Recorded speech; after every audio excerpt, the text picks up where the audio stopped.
Okay. So, recap. Let me see if I can do this correctly. Um, Mhm. I believe the beginning of the session started out with us hearing a creature kind of running into the cave. Yep. Found out it was Colton's character, some type of Yep. minotaur. Yep. We these knights were after him because of his tab was just outrageous at every bar. He's basically not paying. Yep. Um, and it began a fight. I can't remember exactly how the fight particularly began, but uh, I will say, just because it's kind of important to those two, the fight began. They were willing to accept your bribe to pay off the bar tab, but then they saw that there was two tieflings with a royal slave crest imprinted on their neck, and then that changed the whole deal because they were worth far more than the bar tab, and that's why the fight began. Because y'all weren't going to give up your party members. that's right. Okay, yeah, that's right. Okay, perfect. Yep. So the fight began, and as we were winning the fight, we found out that the person leading them was some type of dragon servant. He was some form of a dragon person that was. Uh, who was? Do we remember? Did you tell us who sent him, or that we just know what? Nope. Yeah, You okay. just know he was sent by someone. Basically, he was sent to kill Zinrot, Yep. um, and we defeated him. Zinrot changed her appearance to look like an 11-year-old girl with shark teeth, and we headed to town. This was Zinrot's first time going into a city. Um, we went into the Adventurers Guild and got our paperwork and everything signed for the Adventurers Guild. And then Zinrot asked the person who handles all of that if an adventurer has a pet dragon, would it get them promoted? Yeah, And the the person said, person basically laid out the rules of your promotion. They said if you complete like 10 quests of bronze level, you'll be promoted to silver, and then from then on it's 5 quests till gold, 5 quests till platinum, and so on and so forth. yeah. And so when Zinron asked that, and she says yes, they would absolutely be promoted to platinum. Zinron decided to change her shape right in the middle of the Adventurers Guild, showing everyone that she's a dragon. The group, as everyone was starting to freak out, the group got them to believe that it was an illusion and got her to change back. Um, and then the guild hall leader wanted to talk. The Adventurers Guild leader wanted to talk to us. We got to get to meet him and get a bit of an understanding of how things work. And I think that's where we left off. Just about you missed a little bit at the end, but I'll give it to you. That was pretty good actually. You covered Thank you. pretty good detail. So yeah, because of Zinrot's actions, everybody was on guard at the Adventurers Guild, thinking a small dragon had just infiltrated and was about to attack. Because dragons are still powerful, whether they're babies or not. But with some quick thinking, Sakira and Acteza and the rest of the party were able to convince that it was just illusion magic, and the tense situation died down. But even though they kind of ruined the vibe, so to speak, so the guild hall master wanted to meet with them, and it was actually not a bad situation. He understood that they were just up and coming. Your party was just up and coming adventurers and just a lively bunch, and he remembered the days when he was an adventurer, um, and basically just wished the party good luck on their first quest. After that, y'all were escorted back down to the quest board, which is basically where the receptionist is for the guild hall, right at the front door. And y'all were given 3 quests. One was to go to a nearby town of Murfield to take care of some goblins that are raiding the town, um, or like, yeah, sacking the town. And then another one was near Murfield, which is a quest that was put out by some farmers about some bugbears and a bugbear group and some bandits that are teamed together that have been taking their livestock and hurting their like food production. But and then the last one was actually put out by a nearby harbor, like fisherman kind of town, and it was I honestly can't remember what it was about because y'all picked the other two quests because they were near each other, so I kind of just removed that from my brain. But y'all didn't go with that quest because it was the opposite direction, and the other two were near Murfield. So Acteza kind of looked at the group and kind of came to a decision and accepted those two quests, which were both worth I think 70 gold for completion of both, or each one was 70 gold. And at that point, y'all began to set out on your journey, and that's where we will start our session. Y'all have just come out of the guild hall after accepting your two quests. You feel this almost inspiration. I mean, your character might not feel inspired by everything or not, but it, either or is still kind of an awe-shocking moment that you are finally about to set out in the world and make a difference. Um, so what are y'all all doing? The town is around if y'all are wishing to shop, or y'all can head straight for your quest. I will say, given the information, just because I would say most people know a general kind of layabout of the areas y'all live, which most of y'all have lived here for most of your life. Murfield is a good about 100 miles from Amman City, so it is a pretty long journey. I'd say about a week to get there. Mm. Zinrot's she's kind of being quiet and kind of hiding behind Sakira since Sakira gave her her hand. She's still feeling kind of bad about what happened, and she just kind of mumbles, "Maybe we could go to one of those book places."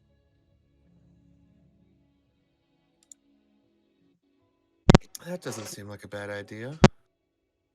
Her eyes brighten up just like a little bit.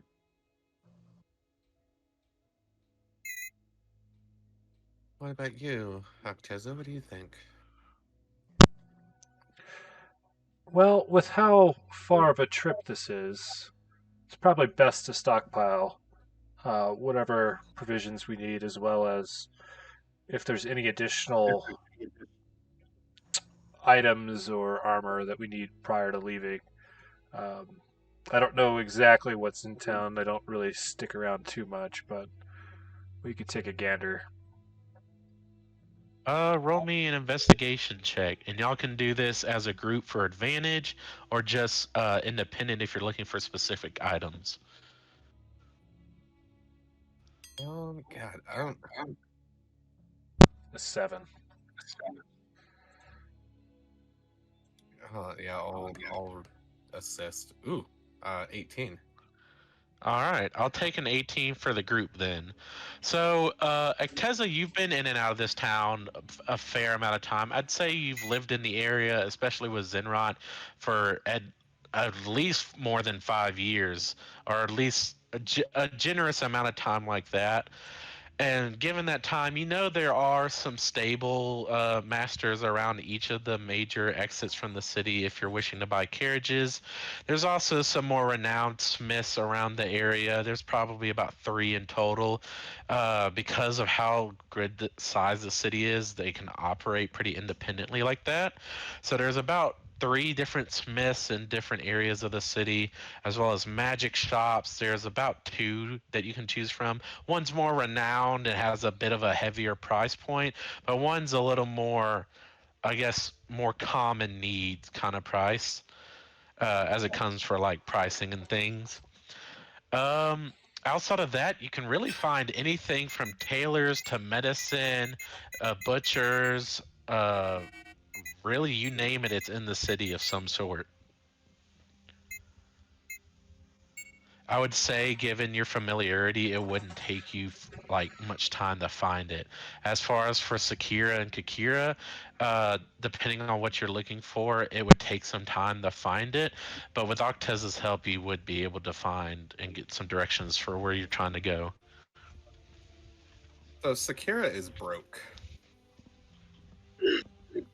I believe everybody was given at least 30 gold last session. Oh, Cool. Sakira has 30 gold.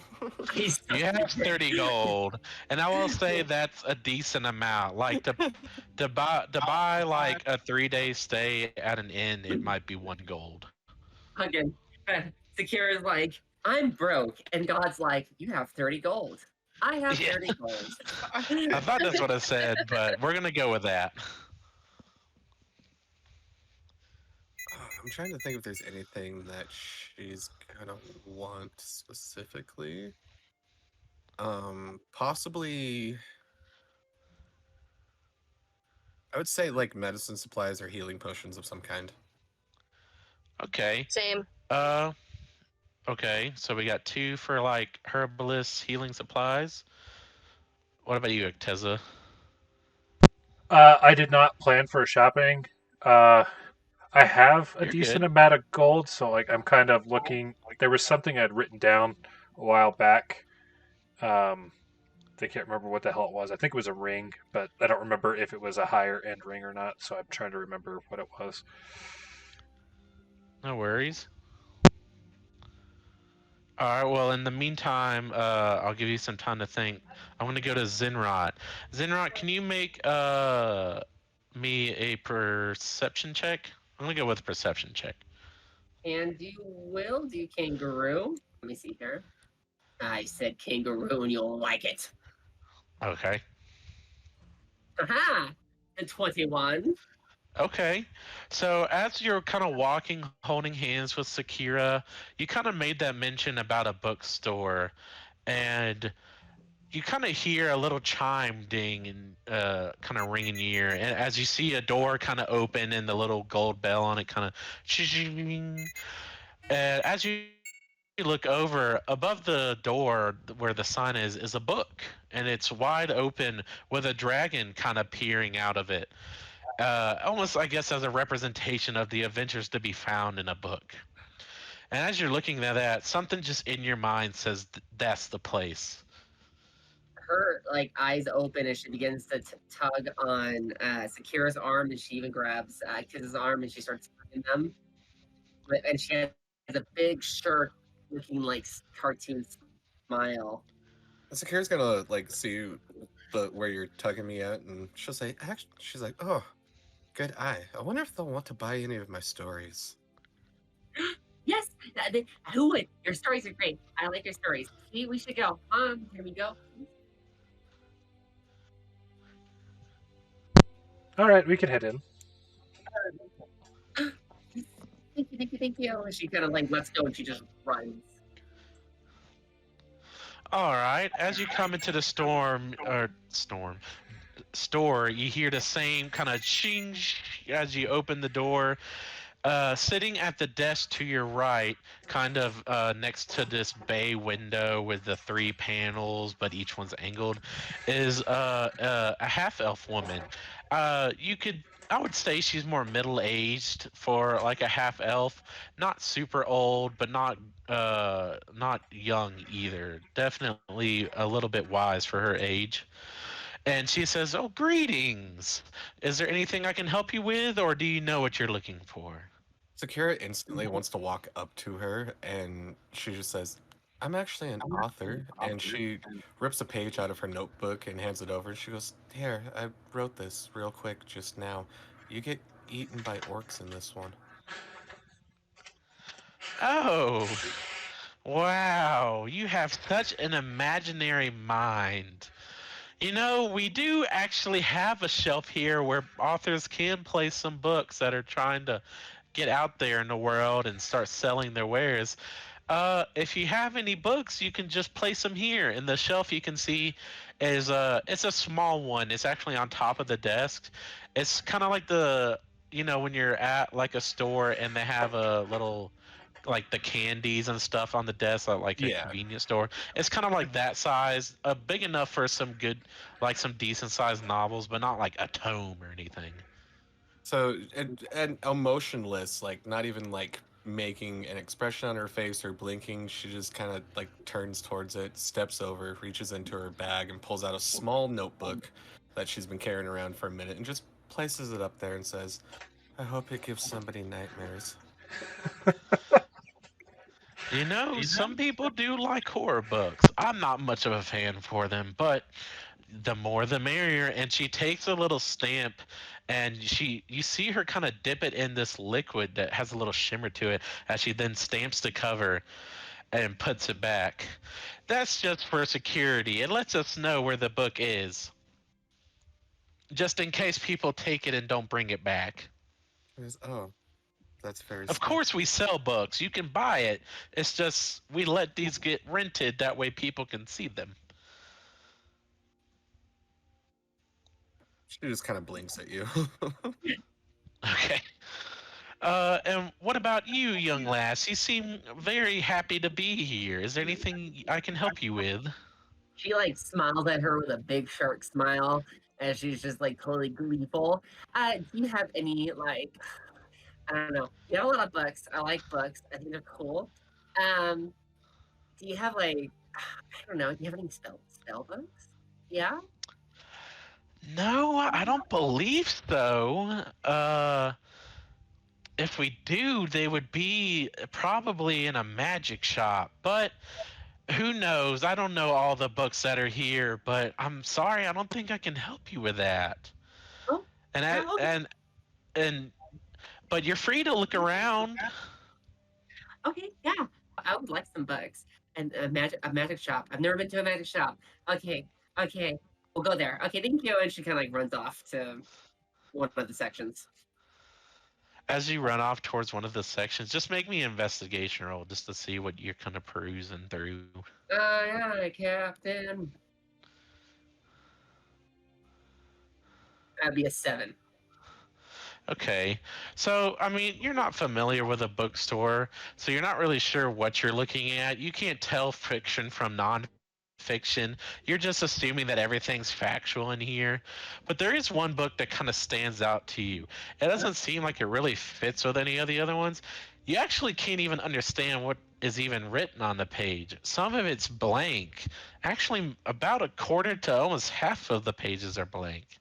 And on the Ooh. front of it, there's this dark, shadowy looking blade with a dragon's face kind of holding it. Oh, oh, this one, this one. It's got my face. No, it's not my face. It's probably someone else's face, but it looks like my face. Okay, cool. I want this. And she kind of runs over to, is that Tiza there, or what's the rest of the group doing? I Oc- believe everybody went in. yeah, Acteza would have went in. Yeah. Okay, and she Okay. runs straight to Tiza and just has the, like, almost like the book in her face. And she's like, I want this one. Can I get this one? Please, please, please. Yeah, I think so. I was actually going to see if they had anything on the old gods or the dragon gods since our encounter with the head dragon god. Oh, that's a really good idea, Mom. I didn't think about that. Really good thinking, yes. And as you kind of hear this, I'm sorry if I'm butting in, but we don't have anything on old gods, but we do have a couple dragon lore books. As you can clearly see, our sign boasts a dragon. We do love those in our stories, don't we? We do have a couple of dragon books. One is particularly about the dragon pantheon. You like dragons? Of course, everybody loves dragons. They're like the most powerful beasts out there. Every story needs one. And like she stops and she like thinks about it for a second. She goes, "Yeah, they're cool."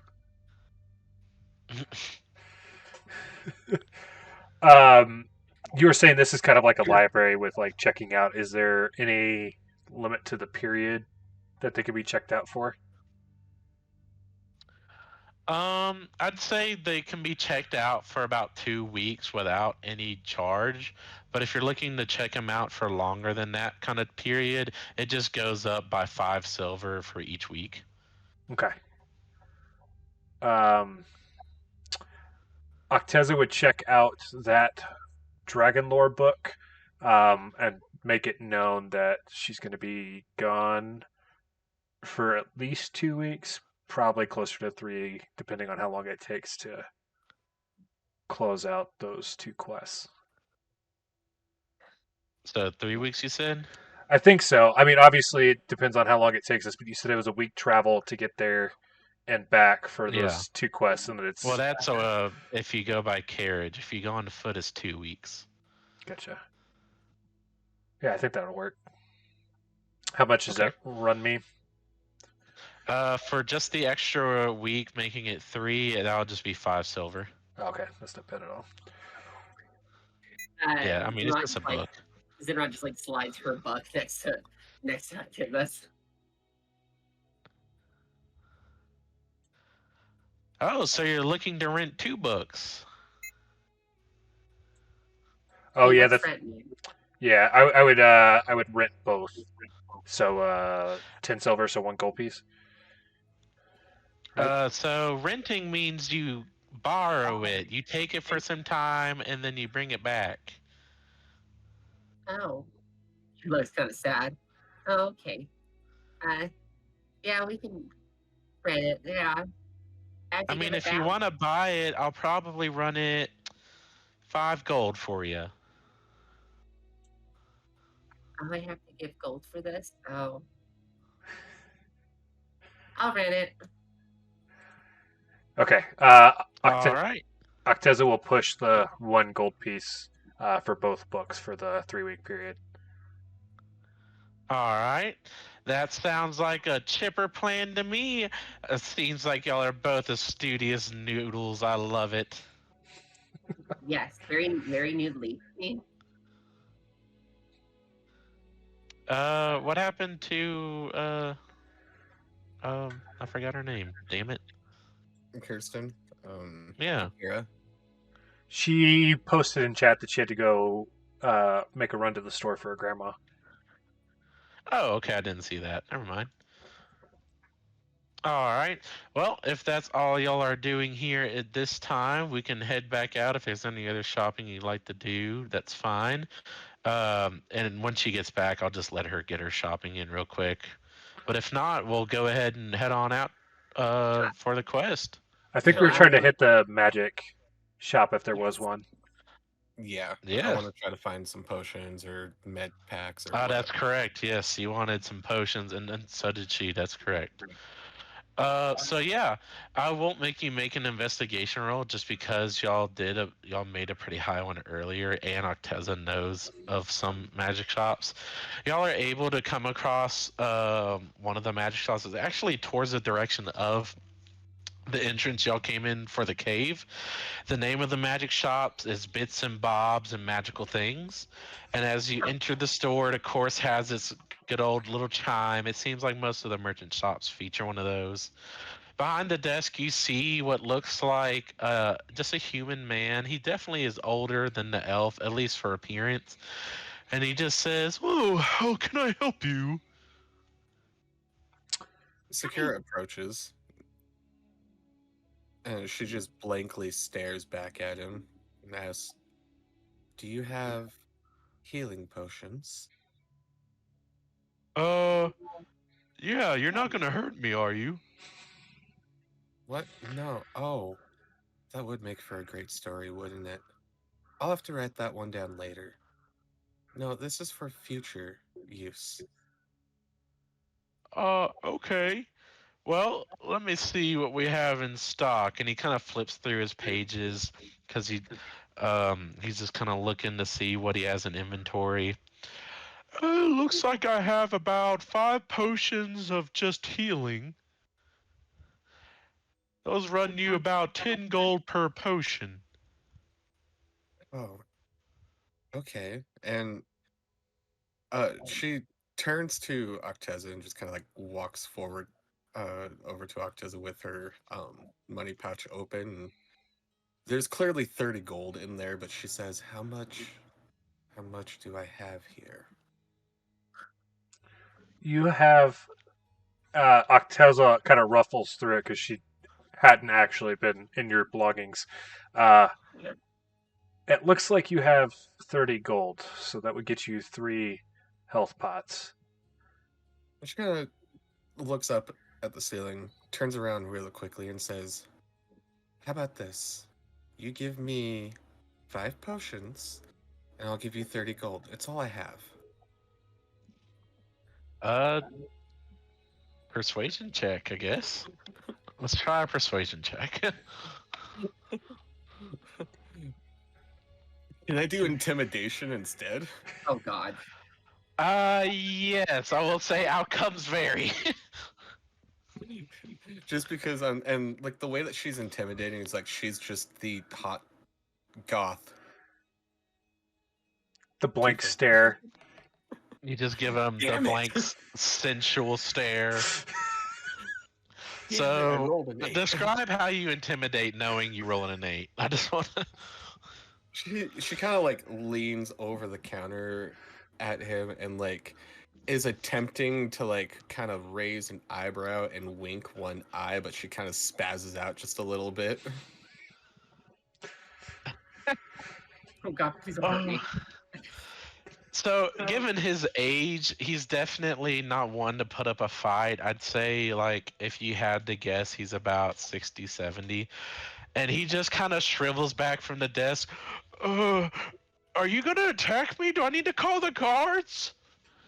He goes, "Oh, more playthings. Yes, please, do call them. It would be fun to play with them." Wait. Call the guards after I've done my business, please.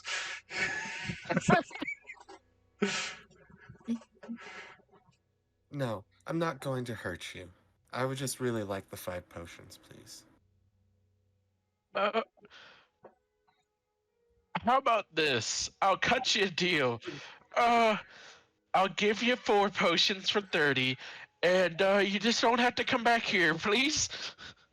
He goes, "Deal," and drops the pouch of 30 gold onto the table.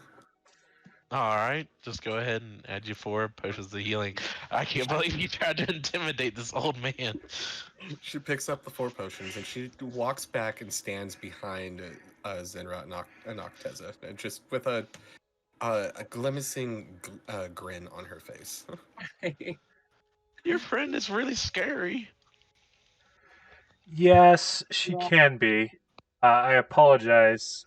She's still learning some of the nuances to social interactions. I was wondering, there's a couple items that I'm interested in, but they are a little bit uncommon. Is there any chance that you're carrying a Rod of the Pact Keeper or a Pearl of Power? Those are uncommon items? Yes. What do they do? Because I don't even know what those are. Okay, so the Pearl of Power lets you regen a spell slot. Okay. And then the Rod of the Pact Keeper more or less does the same thing, but it also gives you a +1 to spell attack rolls and saving throw DCs from your warlock spells. And then once per long rest, you can regen a spell slot. I think they both require attunement, so they lock up in attunement slots. I would give you more data, but they don't have any cost in D&D Beyond, so I don't. So I rolled the dice, and the dice have spoken. Luckily for you, he actually has that second item, the one that sounded a little more powerful to me. The Pearl. And I'm trying to think. I hate that they don't have prizes for these, but also their prices are ridiculous, anyways. I'm trying to think. It's a rod, you said? The first one was a Rod of the Pact Keeper, and then the Pearl of Power. I think the Rod of the Pact Keeper is the better one because it gives you the +1 to spell attack rolls and the DCs, as well as once per long rest you can regen a spell slot. Yeah, that's the one I was talking about. Okay. I guess I listed them in opposite orders, and then I described them in the reverse order. Okay. So it's the rod. Yeah, so it's an uncommon attuned weapon. Okay, I'd say. I'm trying to think. So a rod's like 10 gold. But then you're edging a magical effect for it. I really need to find the price chart Colton uses or something, or find one that I feel is decent. For right now, I'm gonna say take the original price and add 250 to it. So I'm gonna say like 260 gold Okay. is what he's gonna offer you for it. Before Acteza purchases, she'll wait to see if Zinrot wants anything for the total price. So you said 260. Yeah. Okay, so I'll wait to see what Zinrot needed first before I close out that tab. Oh, it's okay. You can close out as she like holds her bag of gold, smiling. I Okay. got this. All right then. I love it. All right, so the 260. Done and done. Alrighty, so yep, that item is yours. And then whoever would like to go next. Yeah, Zen kind of walks up to him and goes, "Hi, hi. What Hello. kind of magical items do you have?" Well, we have potions of healing. We have most of your common items. Let's see. We have a couple of uncommon though. It depends. What are you kind of looking for? What's the rarest thing you have? The rarest thing we have, huh? I think the rarest thing we have is this. And he just kind of takes out this little chest from behind the counter and just blows some dust perfectly right into everybody's face. And then he kind of unlatches it and he pulls out a deck of cards. I'm not really sure what these do, but they're pretty cool. Her eyes widen as like drool almost comes down her cheek as like all the instinct is the need is to hoard this item. She's Oh yeah, gonna if anybody I won't even make you roll an arcana, especially since most of y'all are casters. This is a deck of many things. Ooh. Oh shit. Okay, so you have that. And then what's the next thing lower than that? The next thing lower than this, I'd say is like a bag of holding. We don't really carry any of the fancy things. That's okay. Okay, so I want the deck and the bag of holding. And do you have any spell books? Well, the deck is like 600 gold. You sure you have enough? Yes. Sakira clears her throat. So she kind of when she like as she says yes with her eyes looking at him, her eyes begin to glow, kind of like a universe glow to them, like Oh God. like peering into the universe in her eyes as she reaches out to him telepathically and she casts suggestion, seem to give her these things for free and their money back. Oh my God. What roll is that?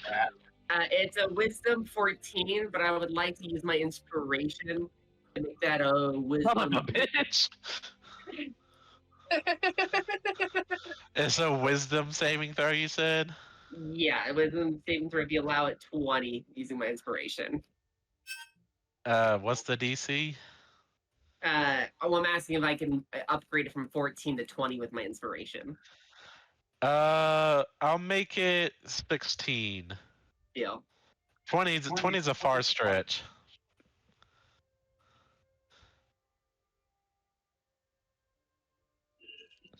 Unfortunately, that's a 19. She casts it again. Okay.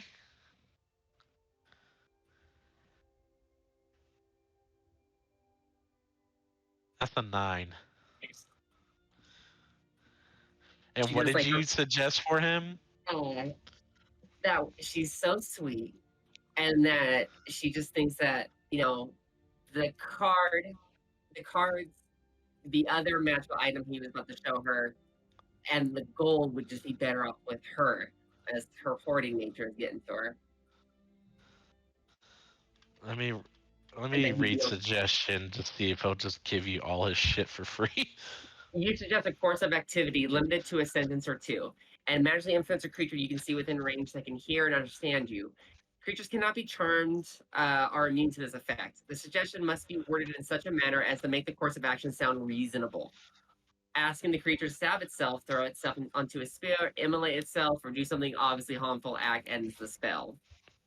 Uh, on a failed save, it pursues the course of action described to the best of its abilities. The suggestion course of action can continue for the entire duration, which is 8 hours. If the suggestion activity can be compelled into a shorter time, the spell ends when the subject finishes what it's asked to do.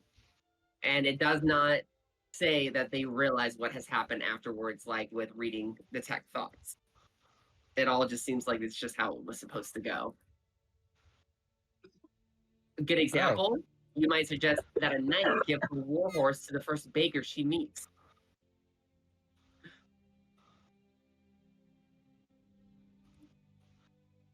Wow, it really doesn't say they know what happened. That's crazy how powerful that is. I know, right? What the fuck? That's a second level spell, and it basically means save or you give me all your shit. Right? Okay. Well done. So, so what all did you ask for? Sorry. She wants the deck of cards. She wants the uncommon item that he was just about to suggest, a spell book, one of his spell books, and the gold that he just received from her two friends. Okay. So Sakira, you get 30 gold back. Acteza, you get 260 back. Yeah, like, and as he's like looking at the items, Zinrot just walks over and hands Accuser her bag back and go, "Here you go, mom." And then walks over to Sakira and goes, "This is a gift to you, yay!" And then she kind of goes back to the desk. Yeah, you get a deck. So he just hands you the deck of many things. Perfect. Okay, let me add that. And then what was the uncommon item he was about to show? He mentioned some bags of holding. That was it. So you get 2 bags of holding. Oh, fantastic. And then any spell books he has. Are we just robbing this guy blind? You basically are taking all his shit. As I soon will as say there may or may not be consequences. yeah, Acteza, as soon as these items are handed over, is going to whisper, "We need to get out of here. We just left the guild house where we encountered a wizard that could see through all of our spells. I'm sure there's more than one of those in this city. So as soon as it comes to light that this person has been charmed, we need to not be here anymore." Has not been charmed. Suggested. I'm trying It's to one of those. find if there's any actual items of spellbook. She's gonna hand one of the bag of holding to Acteza and go, "Here, mom, a little gift from you to me." And she just smiles up at you. Acteza will kind of shake her head, like, and before that, she would have given you the look like, you know that suggestion and charm more or less do the same thing. So, like, don't give me the semantics that they're different spells. I'm trying to help him. I mean, this is so many shiny magical things in here. And she's kind of like clicking her fingernails together before she walks back onto the desk. Okay, so for spell books, there's really only one, and it's a common item anyways. So he hands you a spell book, and honestly, it's unremarkable. It's actually empty. All of his pages are empty but ready to write on, and even comes with like a pen that you can scribe spells into it. But what you can tell magically from it, since it's now in your possession, is it cannot be damaged by fire or immersion in water. So, like the ink and the book itself will stay intact through water and fire. That's In cool. addition, it does not deteriorate with age. So, it's a spell book of enduring. Oh, okay, cool. And then And actually, what I will say, just because of how shit's going, whenever you place this into your bag, it actually consumes the other book you picked up from the magic item shop and kind of transforms its look into that. that's And then cool. the pages that were in that book are just added to it, lengthening or increasing the width of the book. she shoved all this in her new magical bag of holding, and she goes, "Oh, I have one more sentence. Um, I want you to just forget about today and go spend it with your family." And she just smiles before she heads out the door. That's a good idea. I haven't seen my grandchildren in a while. I think I'll close right after y'all leave. Yeah, and then just forget about today. It's a great day to be with your grandkids. And she just leaves. Yeah, I would highly suggest y'all do what Acteza. Well, he'll be under it for 8 hours, so. Would we Yeah. would we have noticed that the pages of the book went straight into her spellbook? Only Zinrot would have if she even paid attention when throwing things into her backpack Oh or god, wherever no. she's putting it. Okay, so no, you wouldn't have noticed that happened, but basically what you can't see is that happened. Yeah, it was more kind of decision making because we'd go return the books if we had noticed, but Oh yeah, no, that book's gone. Or technically, it's now a bigger book. oh. We're not coming back to this city. Well, your cave's here, so you'll have to make amends somehow. Yeah, right. Well, I don't know. Like I said, suggestion states it's not like TikToks where they know what happened to them. Well, So, they won't know that they were enchanted, but he's going to know that he just gave away a bunch of shit for free. So if anybody like doing inventory realizes that he just gave away like 1,000 gold worth of fucking supplies for free, Yeah, people are going to start asking questions. true. yeah. But, And his darling nagging of a wife will definitely find out. it's fine. Everything's fine for now. So, I know, Kakira, you wanted to do some shopping before this all happened. Yeah, I just needed a couple of healing potions, and I mean, Yeah, at what does this he have fucking like point, equipment wise? at this point, y'all have defeated me. You can just grab the fucking healing potions. Okay. Just grab the fucking things. There's two left. There's one left. Sakira took the other four. Okay, well, I don't imagine Sakira will let her sister die, so it's fine. Yeah. No, not at all. We'll just take the last one.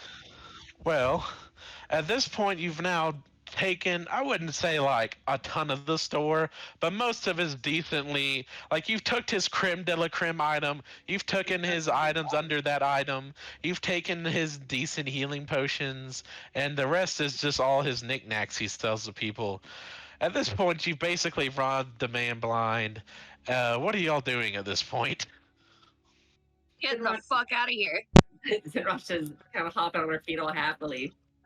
She feels really happy. She feels like she did a good thing. I Sure, would we'll say go with that. probably heading to find transportation to the town we were going to. I don't remember. I have something written down, but I don't think that's accurate. The Shattered Shards. I feel like that's something else. No, that's a huge point. Y'all last session decided your party name, the Shattered Shards. That's what it was. Yeah, so your group is now known as the Adventuring Group of Shattered Shards.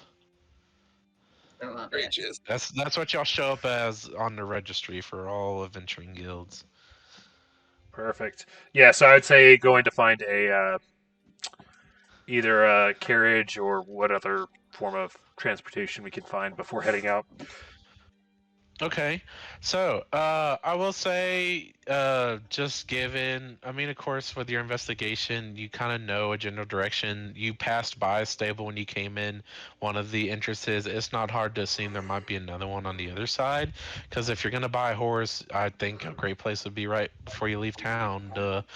So you head towards the other exit of the city, which actually leads towards Murshield, the town you're going to, because of course I forgot its name now, Murfield, and that's actually towards like the southwest exit of the city of Amman.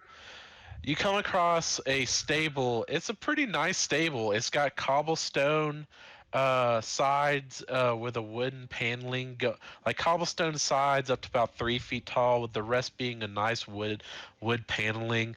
Uh, that then stretches over to the right to form like its stable area where you see a good many carriages of different varying designs and styles, as well as horses. You even see a couple of rams that maybe some dwarves have left behind, just kind of like left their steed there for the time. As you all Zinrot, come up, you can clearly see that stable master's outside. He's dealing with the coming and goings. He's checking people's carriages in. He's checking carriages out, and he sees you all approach. And he's a burly man. I wouldn't say no. I wouldn't say he's no bodybuilder, but he's definitely got that working man's blue collar kind of body. He's, now what's this here? Can I help you? Zinrot's stomach like growls really, really loud as she's looking at those rams. Just looking for a carriage to head over to Murfield. Murfield. That's a good trek from here. Not super far, but not a small trek either. Well, are you looking to fit all of your companions here with you, or are you all buying separate? Ideally, one. I think it's more defensible if we're all in one. Okay, so a good riding carriage would fit all of you. A riding carriage, I would say, not as big like the mobile home Saffron made, which is kind of like an RV but version of a carriage. um but basically imagine a stagecoach is what he kind of shows y'all to. This here is probably your best option for a party looking to travel the wide world. It will get you from A to B. It's not the most comfortable, but it is the best for just common use. I think that'll work for us. How much? Let me think. Do you have any horses, or do you need the horses too? We would need the horses as well. Okay. Oh, we also offer rams as well as oxes. It varies on price and speed. But if you're looking for horses and two horses to draw this carriage, as well as the carriage, the total price will come out to be about 200 gold. Which would you recommend? Would you recommend the horses, rams, or whatever? Uh, Hmm. Well, if you're looking for the fastest trek, really the rams or the horses will do fine. The rams do serve better for tough conditions like snow or uphill and downhill climbs. Of course, they're more built for that than horses. Oxes can pull more weight, but they are slower than the two. is there Can we much? see these animals? Sure. So he kind of just, it's basically right next to where y'all are looking at the carriages. He comes over. He has about 8 horses of various different patterns, some with full colored coats, some with patterned spotted coats, some half and half. Then when he gets to the ram, you have rams. They all have about the spiral horn shape. There's not really too much difference in the horns, except maybe some are darker or lighter cream color. Some of them have gray and black fur, some brown and gold. Some of the hair, most of the hair is long, but of course you can trim it if that's what you're really wanting it to style it how you need. Same goes for a horse mane. The ox look more like they're more yaks, I would say. They have longer hair, but not like shaggy looks. They're definitely beasts of burden, larger than your regular bulls. They come in brown and black. Sakira says, I'm kind of more keen towards the horses. They're prettier. Assuming everybody else agrees with that, we'll press. Acteza will pay. I actually am going to head upstairs to put Artemis to bed. We need to do some reading. Um, But other than that, I'll be back about probably at 10, maybe 20 minutes. Before Okay. Acteza plays, Sakira wants to walk over to the horses, Okay. and she's gonna cast Speak with Animals, Oh, good fucking god! Now I gotta think of animal. and she's just gonna kind of like lean in and whisper, "Listen, if you want a much better life with people who are going to actually care for you and treat you as equals, wait until I walk away, and then just break out of here and run into the forest. We'll find you." And the horse is kind of munching on some hay, and it's just. I don't really know. They kind of feed us pretty well here. We're kind of safe from dangers.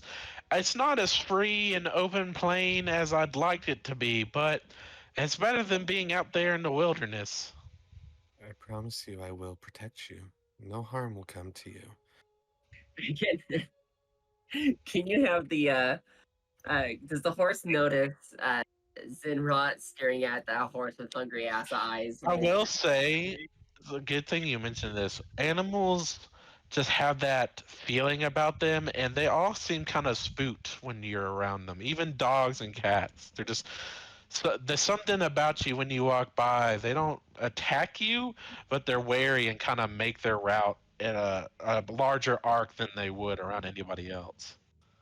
And she's just kind of drooling as her stomach rumbles. Well, can you protect us from that thing?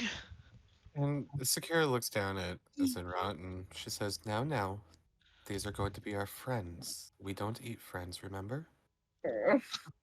Horses Fine. are not food; they're friends. She's like, fine, I'll find something else to eat. And she kind of pouts as she kind of like folds her arms. And she kind of pats you on the head. She's like, "Don't worry, we'll find you something bigger." Okay, yeah, I like that. I'll kill it really quick, and we all can eat really good and have a good time like always. Can we play that Oh. patty cake game later? Yeah, of course. Petting game? Patty cake? Oh, patty cake game. Oh, that's cute. So you want us to break out of here and just run off with you? Yes, essentially. It'll be a much better life. Trust me. Take it from somebody who's lived Won't an you get in their entire trouble? life. Well, you see, that's the beauty of it. If you just break out, then everybody's just going to naturally assume that your handler was abusing you. But what happens when you ride back in here on me? I will make you look like a fabulous show horse. Nobody will know it's you. You know what? If anything, you get killed and I don't. I don't get punished for it, I'm sure. So, sure, why not?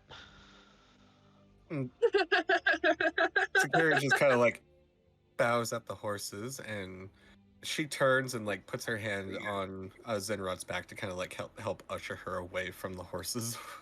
Oh, where we go? Oh, is there food this way? Okay, where are we going? At this point, we'll just wait for Acteza to get back, so we'll take like a small 5-minute break or something.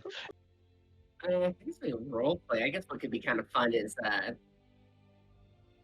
Zinro opens her bag of holding as she's like standing there with Sakura, and she kind of pulls out a deck of cards. I swear to God, if you throw that bag of holding into the other bag of holding, you will not only kill this entire party, but the world. Just a fair warning before you do that fuckery. Well, okay, first of all, I'm not putting a black hole inside of another black hole. But I gave that to Acteza. She has the bag now. I know, I'm just saying, before we start getting ideas, I'm just letting you know how I rule it is that would be a world-ending event. This is like dividing by 0, and getting a result. You're literally putting a black hole into a black hole. It would expand infinitely until it consumed all available mass. So just like, didn't you buy 2 of those? I wonder what would happen if we put one inside the other. no, I already know what happens. It's bad. That's why, like, I don't know. They shouldn't trust normal people to do that. Honestly, do you think? Yeah, I would say with your knowledge of just being a gravitational dragon, you would actually know what would happen if you put a bag of holding into a bag of holding. So, have you ever do you know what a black hole is? Like, Is your mind broadened to what a black hole is? she's like, no, but I am curious. You have my attention. If one, black, and my second favorite thing, holes. So, I don't know what the other part means. I get it, I guess. I mean, you do like to stab things, so that makes sense. Okay, so do you remember when I shot that gravity blast at the boar? It's like, yes, that was really impressive. So, and she kind of looks around and she opens her mouth, and you see there's one uh, amethyst stone coming out the top of her back of her throat. Well, there's two others coming out each side of her throat that kind of point into the same center section. She goes, so I use this to make a singularity. Singularity is really cool. It bends space and time. It bends space and time, which is really cool. Anyway, so a black hole is like a really big singularity. Maybe one day I can make one of my breath attack. That would be crazy. Bad for you guys though. Anyway, I get off topic. So the back kind of acts like a singularity because it's a dimension within inside of a dimension. And if you were to put another dimension inside that dimension where there's already another dimension in active play, well, what would kind of happen is physics. And when physics and she kind of keeps continuing on and on and on and on and on and on and on and on, then kind of Oh yeah, the magic, what's happening in your brain is the the dragon knowledge stored from your ancestral amethyst dragons is just flowing into your brain, and you are babbling on like an anime protagonist about info. You've lost everybody else. Nobody is following this, but for you, you are just masterfully anime style, just ringing out that info. Can I say Sakira is sitting on the ground just writing Frank as fast as she can in one of her notebooks? Yeah, basically like the crazy fucking dude in the second GIF. To you, everything seems sane and you're making sense, but to everybody else, that's what they're hearing. And she takes a deep breath and goes, and then you can get into white holes. But we're not getting into that because I feel like I already said a lot, and I don't think you 100% grasp it. It's a lot of I will say that's how you teleport. She's like, yes, I don't actually rather grasp it because you never actually told me what happens if we put one inside the other. It makes a really big black hole, and then we all get spaghettified. Well, I think I'd be okay, to be honest. But you would all get spaghettified. She goes, oh, yes, that does sound like something that should be avoided, although I'm not gonna lie, it sounds fun. And she kind of reaches up and pats you, because she's sitting cross-legged on the ground now, writing frantically in a notebook, trying to keep up with everything that you're saying. So she looks up from a notebook and kind of reaches up and just kind of pats you on the stomach and says, besides, I think we already have one black hole enough. There might actually be one in there. Is that why you're hungry? Hey, Sakira, you guys want to play a game? Of course we want to play a game. I bought cards. As she grabs the cards and holds them out. You guys should pick. I don't know. Oh my god. Can I do a history check on these cards? Sure. Could I also do a history check on these cards? Do an Arcana check or history check. I'm better at Arcana. Come on, I was just giving you options. Dirty 20. Damn. Let's see which one I'm better at. I need to pull up the deck of many things, anyways. Dude, I'm not gonna lie, I'm loving playing a warlock. Being a warlock is fucking Oh, badass. Dad! I rolled a 9. Awesome. Watch Akira grab one. So you look at it and you can feel some magic from it, but for the most part, you think it's just like a deck of cards people can use to pull cons or something. As for Sakira, you feel some dangerous twisting magic coming from it. For a second, it feels nice and harmonized, and then another second, it feels evil and dark. Then the next, it feels treacherous, and then the next, it feels good again. Sakira, you can clearly feel that the magic in here changes depending on the card you pull. Sakira reaches forward and puts her hands on Zinrot's hands and says, "Darling, I don't necessarily think that these are for playing games. They feel really, really powerful. And Hold you on, see what remember, happens. you remember what you were telling me about the black holes? This kind of Sakira's seems just like gonna pull a something that card. could be just as bad as the black hole. So as Sakira is Wait, explaining you this to me- pull one? Yeah, like as Yeah, so as Sakira's just Sakira, gonna pull a card. Okay, hold up. First, you have to declare how many. Just one? Just one. Okay. as Sakira is explaining this to me, your sister just walks past you and pulls one from my hand. I'm trying to think. Do you have to roll or do you Oh just my pull God. something? Do I How many cards notice are in there? I Shakira don't doing count. this? Yes, but you can't stop it. So and like as it happens, like Sakira just like walks by and just yoink pulls a card as Sakira's mid sentence with Zinrot, and you just hear her kind of like pause and sigh real deeply. And anyways, yeah, well, I guess we're about to find out what happens. Both of you roll a d20. Well, I'll list it next time, and she actually says auntie. As You she like, literally don't be she's mad like, at me if your character dies.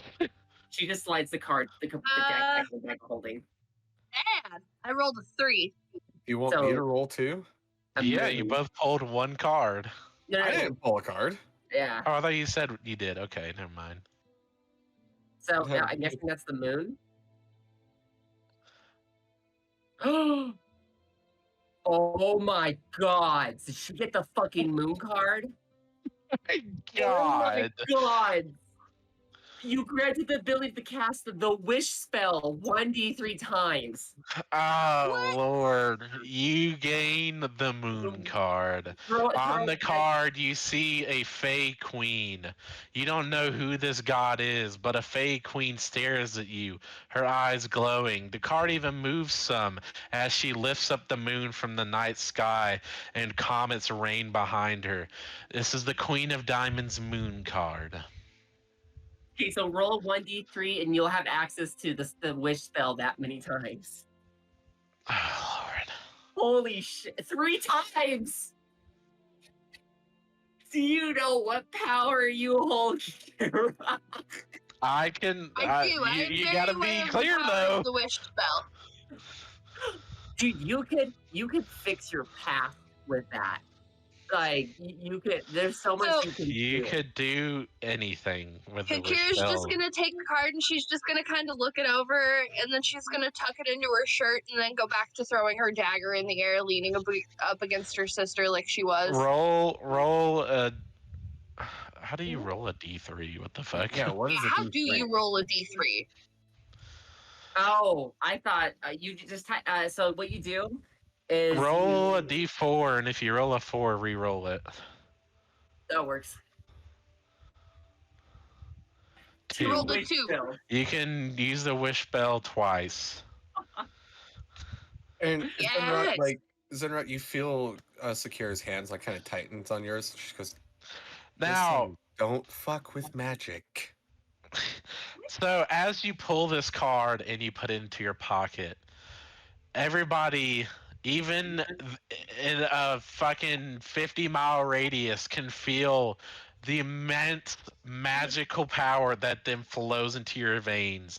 You know what Thanos looked like when he gained all the Infinity Gauntlet? Or all the stones? You start to see the colors of the rainbow fill into your body as you have to bite down and grit your teeth as the immense power of almost a giant stepping on you starts to fill into your veins. You are now filled with 2 9th level spells. Zinrot walks up to her and goes, "What card you get? What card you get?" She's gonna pull it back out of her shirt and kind of hold it facing towards Zinrot. And her eyes widen. You have 2. She looks at it again. 2 wish spells. Can I have one of those wish spells since I got us the card deck? I will say you would know. I guess you could roll an Arcana, and I'll let you Okay. know if you know that. 13.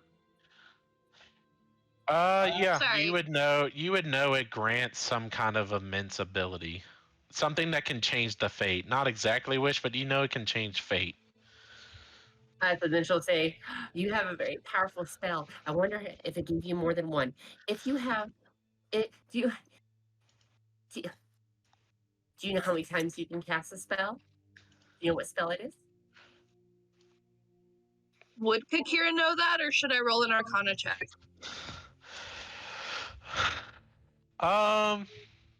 Do you worship a god? Does your character worship a god or not? Not that I know of. Okay. Well then, just make an Arcana check. I would. Oh, the DC is not that high. 21. You rolled a 21. So you can gaze. You can feel like as you're flipping your dagger, you almost feel kind of like time's a little slower. You pick up one of your hands and kind of just pull at the air in front of you. You feel like it's almost you could grab the whole fabric of the universe and just whisk it how you want to. You can surmise you have the wish spell and you can change reality as it is. She's gonna take the card and tuck it back into her shirt and just pat it and be like, we're gonna hold on to that until it's important. Dawn's gonna get back and be like, what the fuck did I miss? Zinrot goes, well, do you think I could have, since it was my deck, do you think you could split whatever it was with me? I'll say I'll she split it can't with just you, give but let's- you. She can't give you the wish spell, but yeah, you can wish whatever wish she wants. I'll split it with you, but let's save it for when it's detrimental. He puts her pinky out and goes, promise, promise. Promise, promise. Oh, good lord. And she kind of You like, can do anything with that fucking spell. the big bad. I wish she was a delicious lamb shank. I mean, he would be a delicious lamb shank, but still have the powers of the BBEG. I'm still gonna eat them. Babe. It's goodness, right? We go into a man shop and Oh lord, y'all have a legendary item, by the way, already. It's a legendary item. I was like, please don't pull the card that literally summons a greater deity to you. anyway. Yeah, Sakira's gonna walk over to her sister and put both hands on her shoulders and say, "Darling, please stop fucking with magic." Well, you see, about that, magic's fun to fuck with. There are some really good fucking cards you could get from this. There's What's also up some there? really fucking dangerous, scary cards you can get Yeah. from There's that. some very dangerous ones where your soul is ripped from your body. But there's also some great ones where you literally get like a level 4 fighter that follows any command you give it, and you just get another player character basically. You get basically Hendrickson. Just following you around. That is awesome. That's one of the cards. You get a level 4 fighter who just follows you around. They don't level, but they follow you around to do whatever. Hmm. You also can literally gain a whole level, I think. Yeah, let me see which one that is. No, you can gain a ton of gold, actually. You lose gem, 25 pieces of jewelry worth 2,000 gold pieces each, or 50 gems worth 1,000 gold each appear at your feet. The idiot reduces your intelligence By Jester, 1d4 you plus gain 1. 10,000 experience, or you can draw 2 additional cards beyond your declared draws. A rare Some of limit. them force you to draw additional cards, too. Oh. So happy you gave me this deck. Yeah. No, I mean, the wish spell, you have to be very specific of what you want. It's still like a genie wish. Oh, You sure. can get Yeah, it's like get when you wish stuff something with close Prismo. to it. It's like a monkey's paw.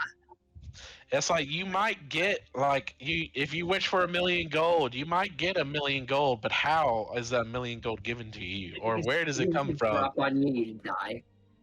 Yeah, literally, like you have to be very specific. You would be flattened like. Because I am going to look for any way I don't give you this item. She's gonna look at Kakira and go, okay, I'll let you know when I have an idea of what I want. And I can't say I will say gods can interfere. Okay.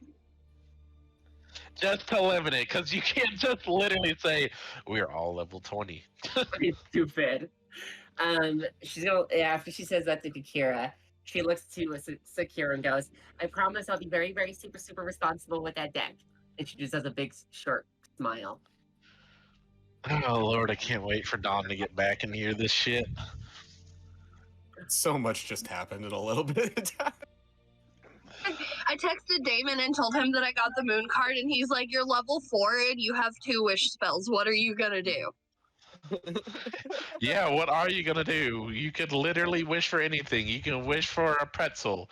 You can wish for an army. You can wish for a castle. You can wish for like legendary items. You can technically wish to be higher level, but I would like you not to.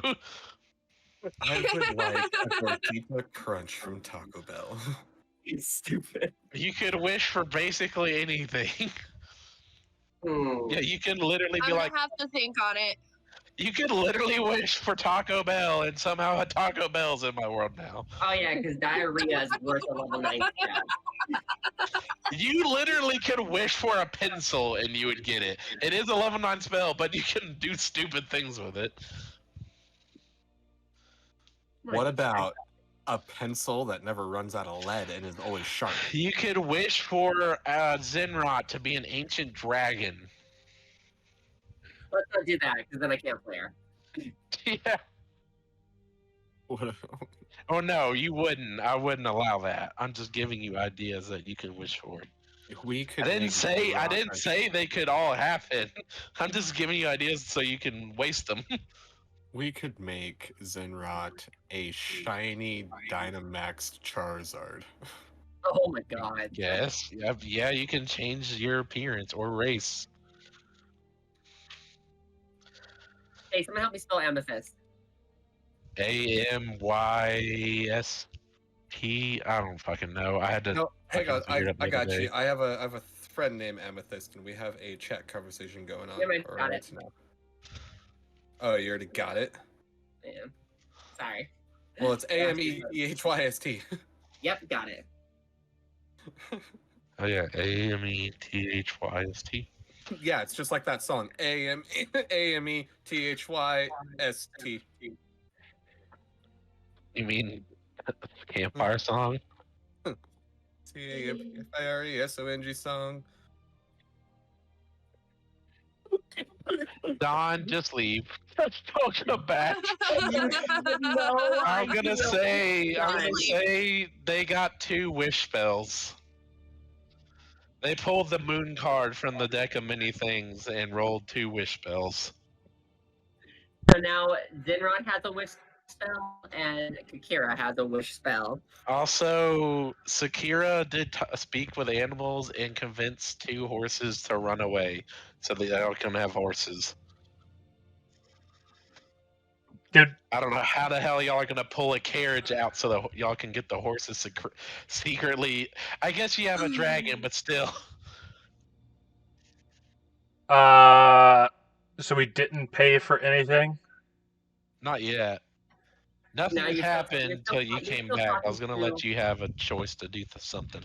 Acteza would have, because we've already swindled the town, like the magic shop, she would have made a point of like trying to like actually pay for this so that we're in some sort of good standing with the city before departing.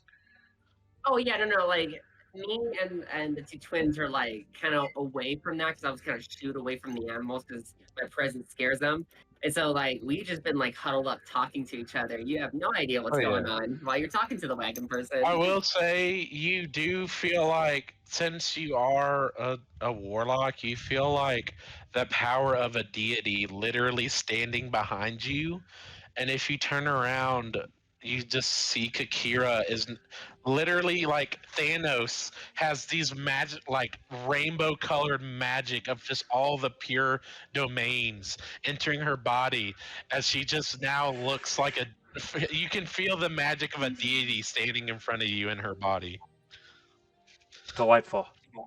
But, like, As I'm just gonna go ahead and say you pay the man for the wagon, the like stagecoach kind of wagon, and he'll actually go over and get the horses that were right next to the wagon, which funny enough Sakira was talking to the one horse, and he'll grab that horse. And I will say that horse actually was a all black horse, and then the other horse he grabs is a half brown half white speckled horse.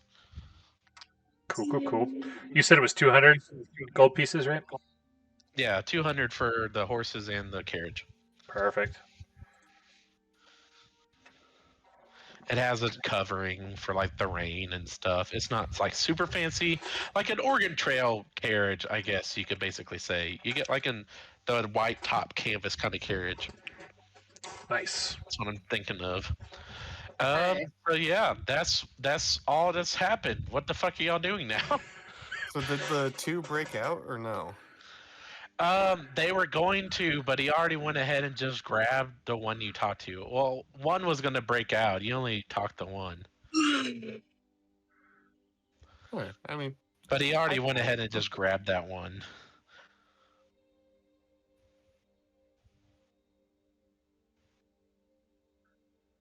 I would say unless any of the other party had something else lingering in the town, that we'd probably hit the road. Okay. So y'all aren't using these wish spells until later. Correct. Ah, son of a bitch. Okay. All right. So am I assuming the rest of the party just kind of climbs on into the carriage to head out? Yeah, I think Zinrot's sitting on top of it. Okay. I'm assuming Acteza's taking the reins. Yeah, and Morgar would be kind of like curled up on her lap. Oh, the cat. Yep. Yeah. All right. And what about the twins? What are y'all doing? So how big is this cart? Like, is it big enough that she could lay down in the back? Yeah. It like imagine a Oregon Trail kind of cart. Okay. Like two people could lay down your foot at the very back of the trailer or carriage to your head, and then another person's feet right at the top of your head, and then the driver. Like two people could lay down on top of each other, kind of length. It's like 12 feet long.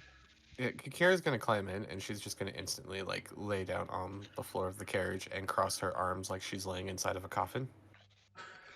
And Oh. Sakira's gonna crawl in the back with Kakira's gonna crawl back with Sakira and just lay next to her. All right.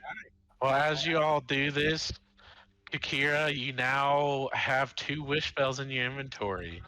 You all now have a carriage with 2 fine horses drawing the carriage along.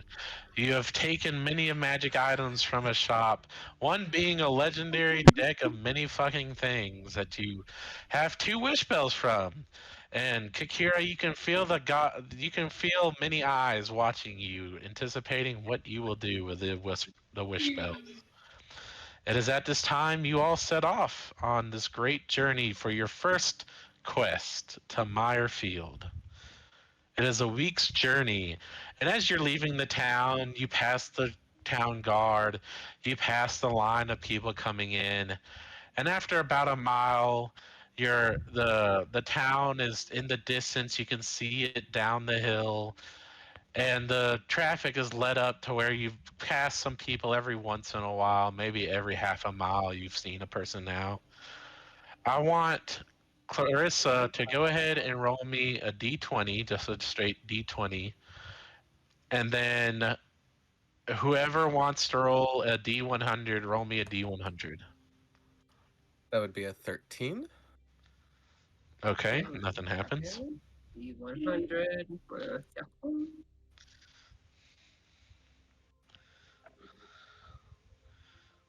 38. 38. Let's 97. see. All right, well, I'm going to go with the first one I heard. 38. What happens with a 38? As you're going down the road, you don't really notice much. There seems to be a break of the people. You've now gotten about 2 miles down the road. Nothing really out of the ordinary. You do see some weird looking kind of like shackles laying on the side of the road, but that's really all.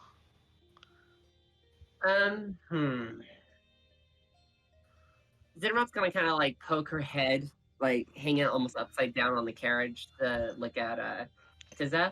Mom, can I don't see a lot of people traveling. Can I transform and go find food? It should be fine. We're far enough away from the city that it shouldn't be an issue. But stay within range, just in case. Okie dokie. And she like kind of like jumps up excitedly. And as she jumps up, she like starts to transform and she starts floating and flying in the air. She's gonna get I will. Oh, bird's eye view on the area. sure. I will say this travel time will be about a week. If there's any hobbies or things you want to work on, this would be the time.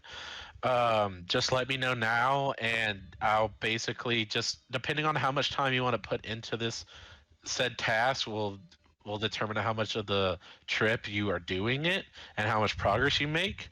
But you're also willing to just kind of do your own thing and wait until things kind of progress, because each day things can unfold in different ways. So Zenron, go ahead and make me either a nature or survival check. I may even take perception.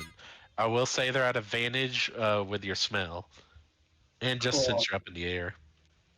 All right, so let me roll perspective then. What are you looking for? Some large game or? Yeah, she's looking for bigger the better. She's hungry, and she like knows that mom's probably hungry because mom's had to deal with her shenanigans. That would be an 18 on perception. Oh wait, you had advantage, right? Yeah. Let me roll again. Natural 20, so 23. Nat 20. Let me see.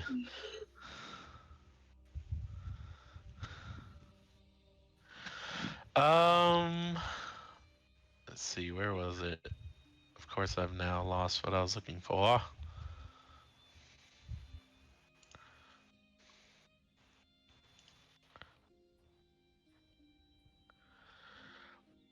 So as you're up in the sky, you're kind of looking around, trying to see something that will kind of fill the bellies of everyone. And what you do spot is this brown dot. It's, since the distance is kind of far away, I'd say maybe 100 feet. So not like far out, but it's just hard to get a good vision of it. You see a brown dot, and that's the largest moving object you can see right now. She heads straight for it, like nose diving speeds with her 2 feet out, ready to grab and fly, basically. Let me see if it notices anything. Like, it does not notice jack shit. All right, so as you're coming in, you completely pulverize Pounce on top of a large brown bear. I'm gonna I'm gonna try and grab it with my 2 back claws. No, I have 4 now. With all 4s, I'm gonna try and pick it up and then just drop it. Oh, okay.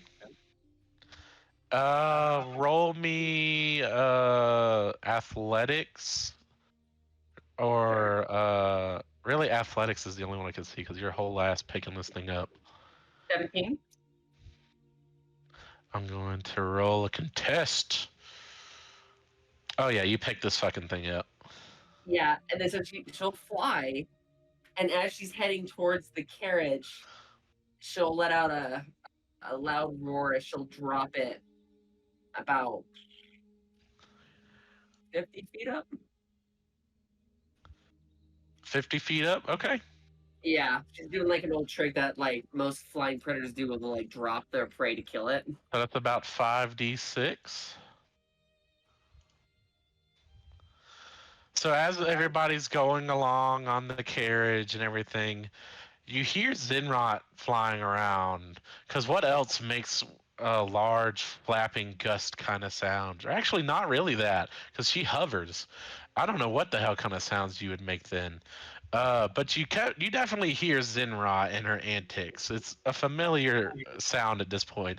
As all of a sudden, a massive, large brown bear just fucking like bombs straight into the road, maybe 10, 15 feet in front of the carriage. The horses are definitely spooked, but not running because they are still connected to the carriage. Um, and yeah, there's a whole ass. It's still alive, by the way. Uh, and at this point, I'm not gonna make you make initiative checks just yet because this thing is definitely like prone and damn near unconscious. Oh, well, I'll see if anyone else wants to kill it before I do something. I would say if you were sleeping in the back of the carriage, this definitely woke you up.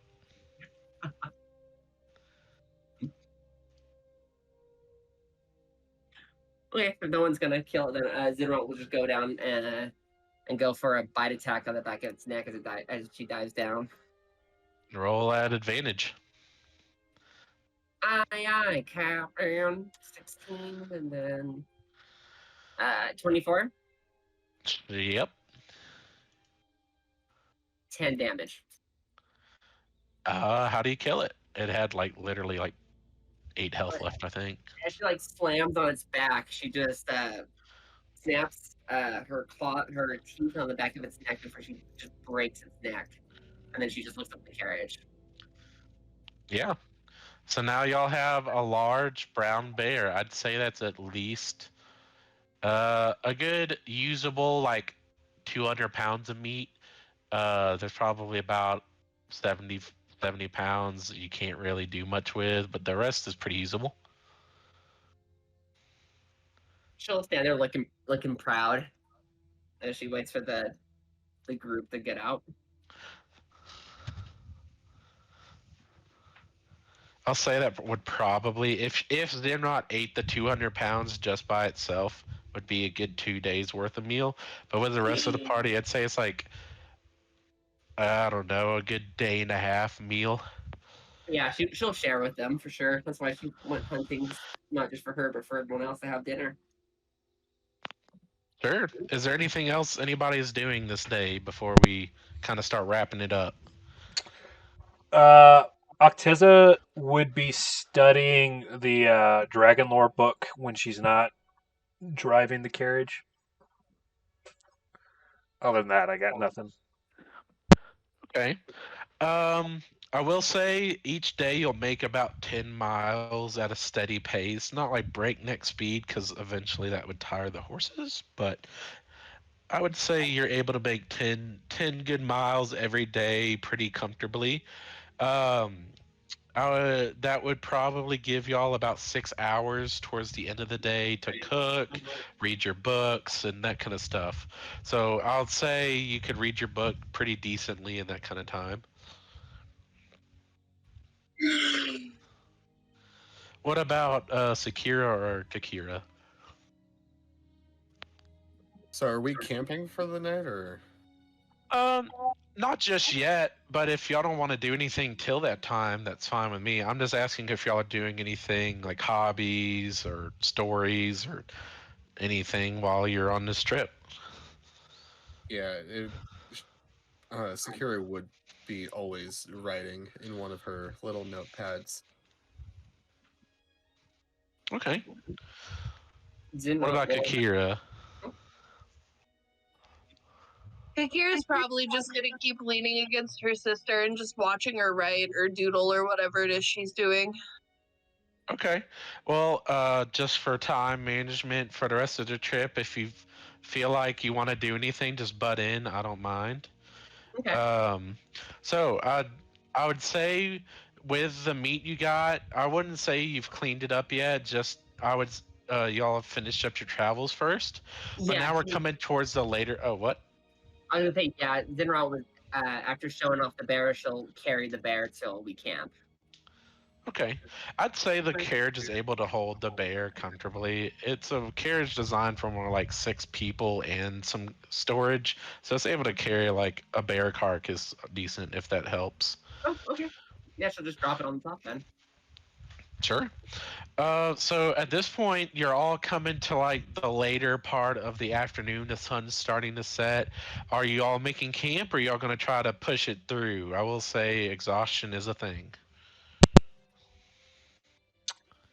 Unless, Sakira is fine with oh, camping. I was going to say, unless the party had a reason why we'd press, I don't think we're in necessarily a rush to get where we're going. So probably whatever's reasonable to keep the horses healthy. Sounds good to me. Yeah, I would say so. I did So come y'all to come. safe. Okay. So you all come to a decent little clearing. It's not like a field, but it's kind of more like an opening in the woods. It might have been somewhere people have camped before. I mean, y'all aren't sure, but at least it looks like people have cleared out this area before. So you pull over the carriage to the side, and how are y'all kind of going about setting up your tents? Do y'all have like a certain way y'all like to do it,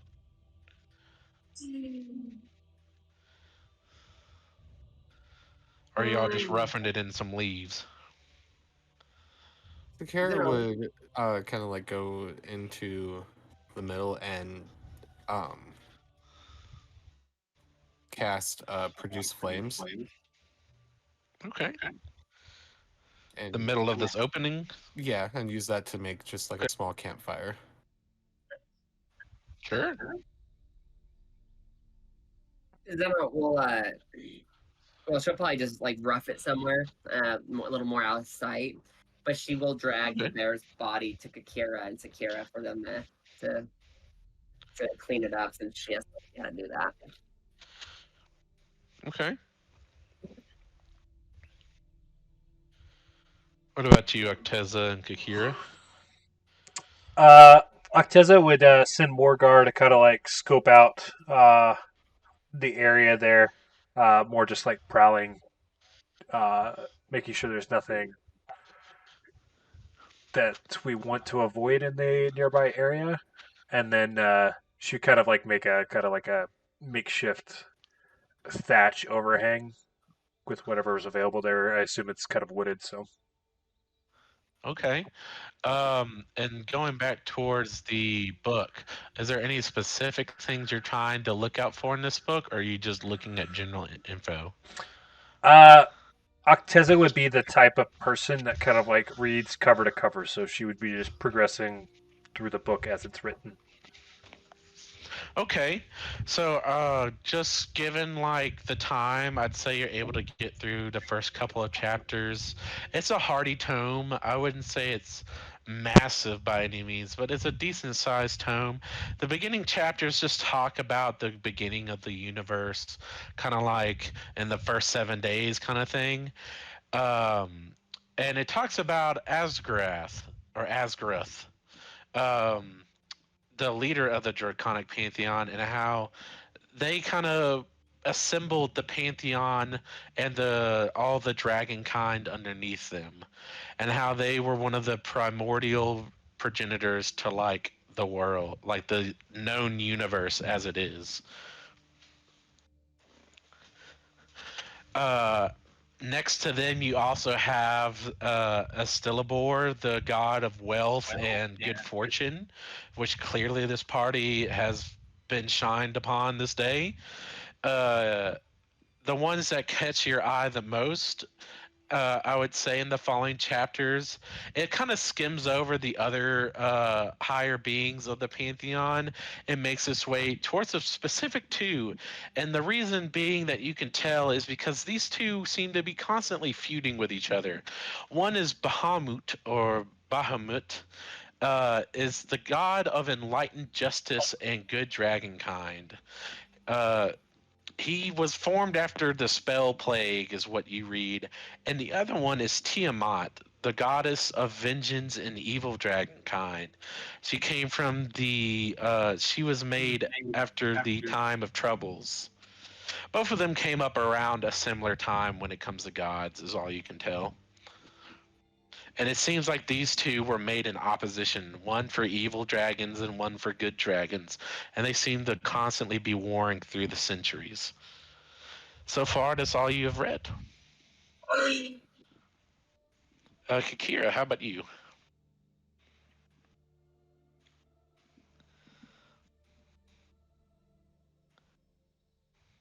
Kakira.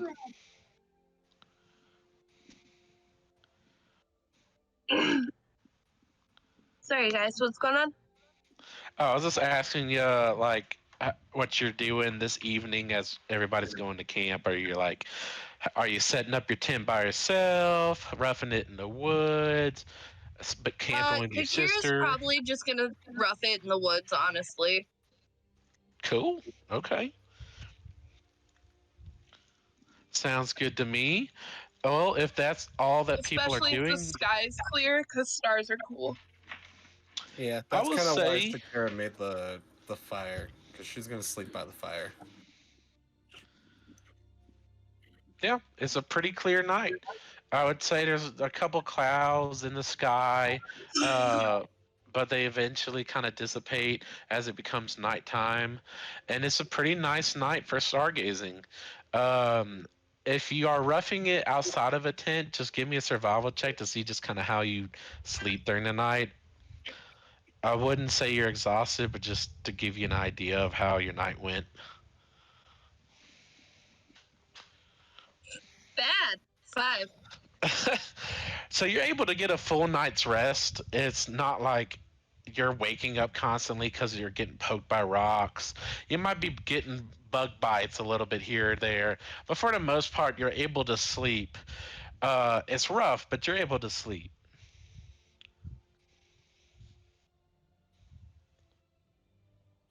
All right. As we come to the next morning light, who would be the first one waking up?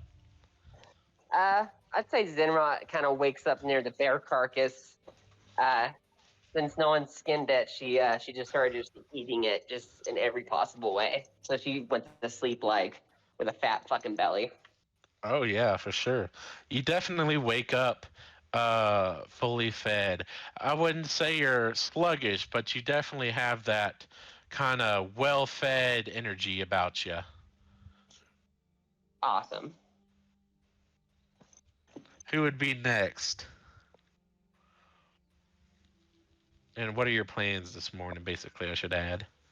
Sakira will wake up next, and she kind of as she wakes up, she tends to the fire, like gets it going again in case anybody wants to cook or something. Um, did Zinrot eat the entire bear? I would say like half of it. She can put away a good bit of food. It's still like 100 pounds of meat, but there's still a good 100 pounds left.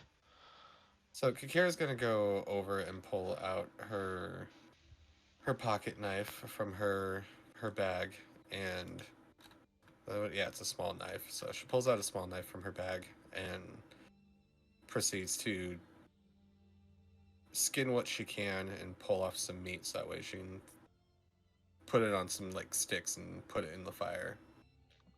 Sure. I'd say just for like ease sake, it's not a hard job. It's not like the bear's really moving, and most people can have prepared food for themselves.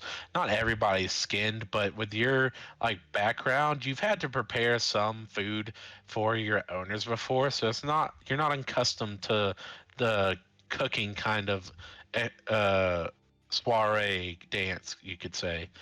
So you're able to pretty much prepare all the meat. Are you cooking all of it? I wanna at least cook enough for everybody to have, or at least I guess the rest of us, since Zinrot's just kind of digging into it, for the three of us to have some bear meat for breakfast. Okay. I'd say about 2 pounds of meat would be enough to fill a person's stomach per meal. So that would only be about 6 pounds. The rest you could easily kind of like dry up and pack for later. It wouldn't be like a refrigerator preserve for a long time, but it would at least last for maybe a week tops. Okay. I will add that into my notes. And after like one's cooked, she's gonna walk over to Acteza and like offer it to her. But basically, what she's handing you is a bear meat kebab.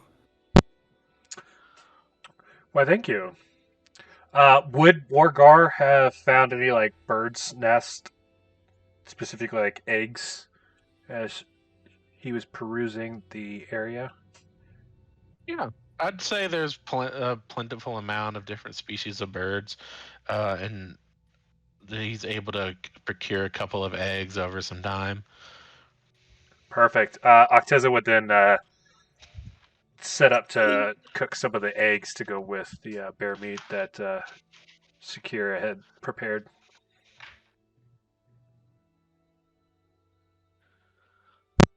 All right, sounds good to me. And how about Kakira? What are you doing? Upon waking up, Kakir's probably gonna stretch out a little bit, get up, wander over to where her sister is, grab some meat on a stick, have some breakfast, and then just kind of hang about in Sakira's shadow like she usually does. Cool. Well, at this time, Clarissa, go ahead and roll me a d12. You said a 12? Yep, a d12. Ah shit. Ah shit. Oh, it's a 12. Can you play the music I sent you in Ah D&D shit. Discord? Oh shit. Yay, more food. Oh shit. Finally. Oh, shit. Didn't take that long, actually. God damn it. He's like, the dragon god that Acteza just read about appears before you. No, you all are sitting there eating your breakfast, listening to the birds chirp and the breeze just kind of pass by. As all of a sudden, all the sound stops. The birds are literally floating in the middle of air. The air breeze you were feeling is gone. The trees are no longer moving. And the sun and the clouds aren't either. It's almost as time stopped. You see a greenish purple portal just open right in front of all of you. Stepping out of it is a fully black plate mailed large humanoid carrying a black obsidian blade. Actually, it looks very familiar to the one you use, Clarissa. It's almost as if your doom blade's been taken from you out of your hands. This figure just looks around at the group wearing full spiked armor, heavier than anything a regular horse could carry. He just kind of starts stepping towards the group. What are you all doing?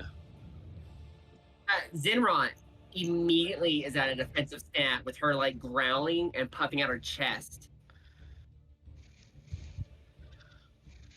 Kira's gonna instantly clap her hands together and pull them apart, revealing her own Doomblade. Nothing happens. Oh, he's got my Doomblade? You feel, and when you say this, you feel powerless. It's as if nothing can be done. You feel like a regular human peasant before this creature. He grips onto her grimoire and whispers, I really hope you're gonna be some help. Ever the level-headed Acteza would kind of just stare down this new figure.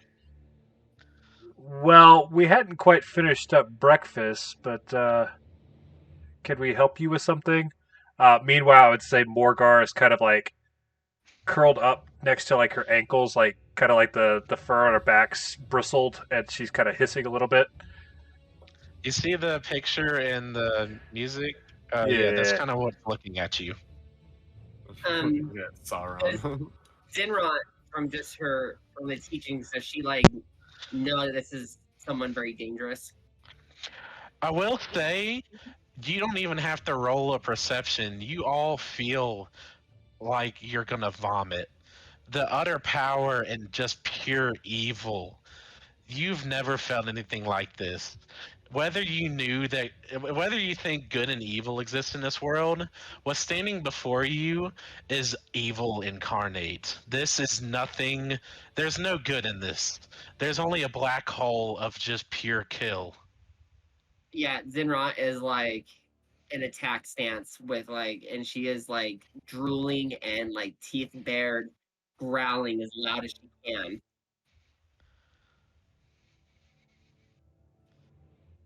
And Kakira, I haven't heard from you. So, upon this creature appearing, Kira's immediately gonna pull her bow out, and she's just gonna fire a single arrow. Oh my god. Yeah, it hits, but it doesn't hit the creature. It just breaks and disintegrates when it comes near it. Hmm. Well, you've made plenty of friends. That's good, they'll help. Do you not know who I am? He's saying this directly to you, Sakira. And she kind of looks up at him, gripping onto the grimoire, and she just kind of like, as she's like holding it to her chest, you could see her just like tap the book with her finger as if to say like, you're him. He kind of pulls a contract out of thin air with a hellfire dropping around it. You signed the dotted line. Yes, I'm your patron. As well, it's nice to finally put a face. You don't even know my name, do you? Oh, no, I guess that would be a good thing to know. What is your name, sir? I guess all my pawns should know who I am. My name is Vamak. Mac, as she pulls out a little notebook and starts writing. How do you spell that exactly? I'm not here for idle chatter. But if you must know, and he just snaps his finger as it's burned into the book. Because, oh, It's that's handy. Vimak. Well, I'm not here unless it's important. God wouldn't come to the mortal planes without a reason. I'm here on my mistress's orders. I'm here to make sure you know what you're doing, since you so willingly gave us your whole being. I just want to make sure you remember that as long as it's not innocent, because who gives a shit about them, you kill them in our name, and you make sure it's done in due haste. You sacrifice their souls to us, and everything's fine. Do enough, and you might be rewarded by my mistress. Hell, you might even get to meet her. And the Sakira like holds up, like she quickly holds up a finger. She goes, "But I would like to be the judge of who is innocent and who is not." Zinrot's eyes widen at her saying that. I promise That's you. not how that works. I promise you. I decide who's innocent. Well, then how will I know? Will you tell me? Will I hear you in the book? I'll let you know who I want you to kill. It's not like my mistress wants any goblin or bugbear among them. We don't need squabbling bugs at our leisure. We would require better souls. Because I guess that would make sense. That sounds fair. As long as they're not innocent. And no Sure. children. Well, no, we're not gonna make you kill children. Their souls aren't ready to be harvested. Yes, you could be missing out on a whole asshole. Funny. Well, As long as our agreement is remembered, say my name before you kill anybody, and the thing will be mine. She, Ta-ta! yeah, she grips on. She holds the grimoire back to her chest, kind of like pressing it into her bosom, and she just bows at Vimac as he departs. And he enters his portal. And as soon as that happens, time begins again. And Sakira like turns to face the others, and she goes, huh, "Well, um, that was that." Zinrot just has a blank stare of utter just shock. Like that was the most evil thing she's ever fucking seen in her entire life. Like Sakira like puts her hand on you and says, "Don't worry, I'm not evil." And he says that I'm kind of like the sucker in this situation, but I only intend to interact and make sure that the only people that they are going to try to get are actually evil people that deserve it. She kind of bumps your hand with her snoot. And she kind of like an acknowledgement, but she's still just kind of blown away from what she just witnessed in front of us. You're in the back of your mind, Sakira. I want you to kill Zinrot. She's not innocent. She stole. And you see, I'm like just fucking with you. she's gonna like she's gonna open up her grimoire and just start ripping pages out of it. Before you do that, he's like, you hear Vimac say, "Just kidding." It's like, yeah, that's what I thought. She's still just a child. Acteza would have kind of like dusted off her hands and started like cleaning up. Like, not that this is an everyday thing, but more like there's nothing that we could have done different in the situation. It's kind of just ready to move on. But she would, Yeah, no. but she would look back at Sakira. I did tell you that making a pact isn't always an easy thing to get out of. Well, to be fair, you weren't there when I made the pact, so how could I have known it then? Wait, we can get her. Oh, wait, we can get her out of the pact. Oh my fucking god. I Once I yeah. go, there's like the delayed reaction of like, did you like miss the part where I said it's not an easy thing? But we can help her.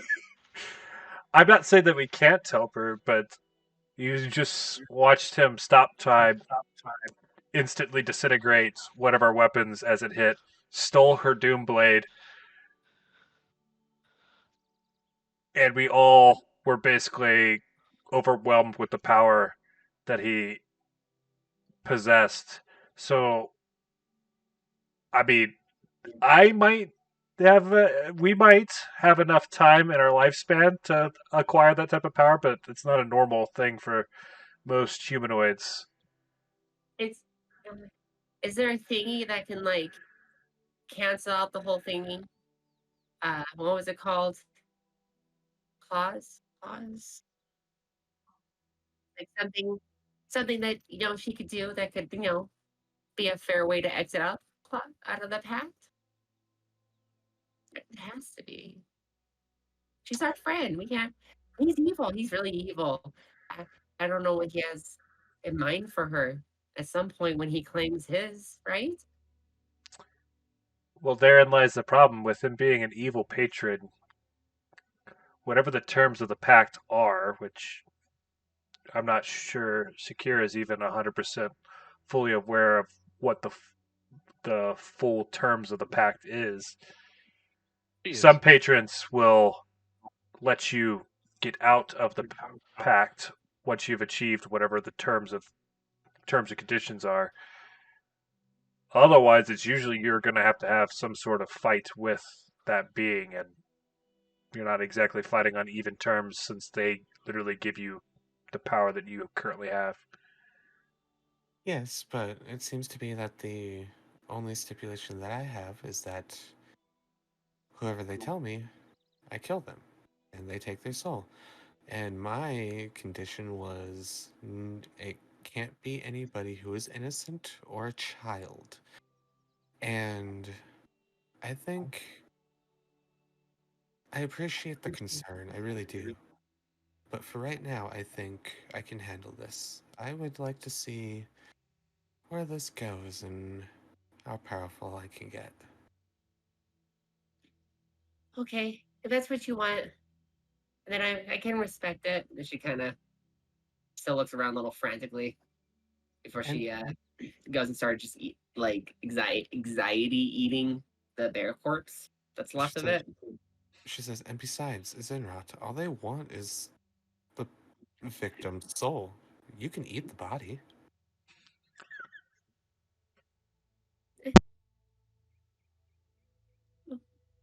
She kind of looks at the bear, and before she kind of just flies up into the air and just waits for the group to move. She goes, oh boy, I didn't mean that badly.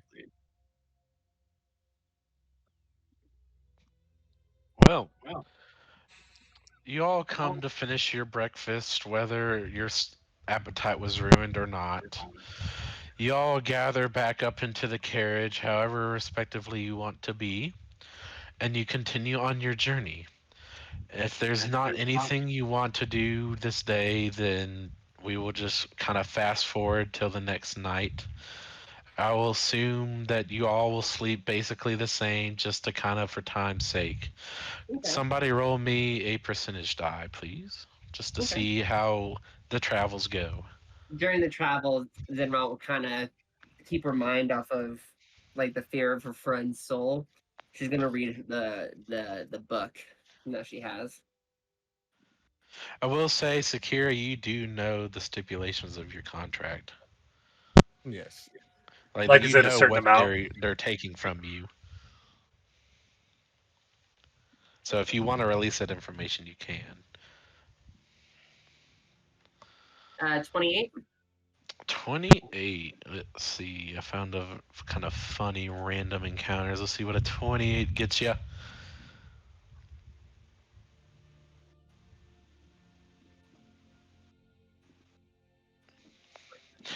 As you're all going along, you actually see a bridge coming up, and you can all hear what sounds like a very loud argument going on.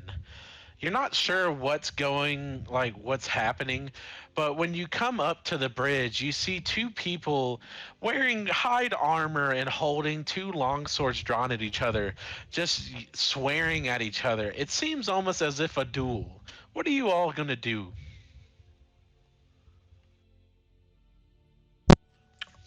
You can bypass them. There's enough room on the bridge, but you can also stop and talk to them.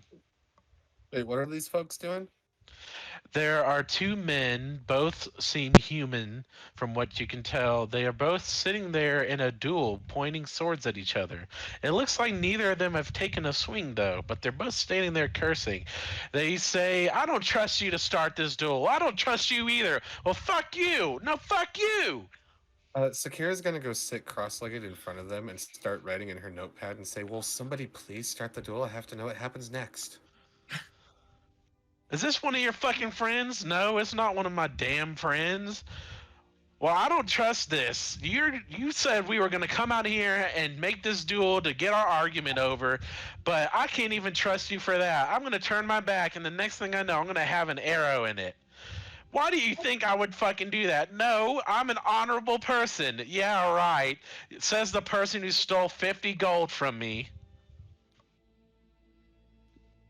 Because this is, and she's like, "I assure you, I am not any of your friends. I am your author. You are my characters.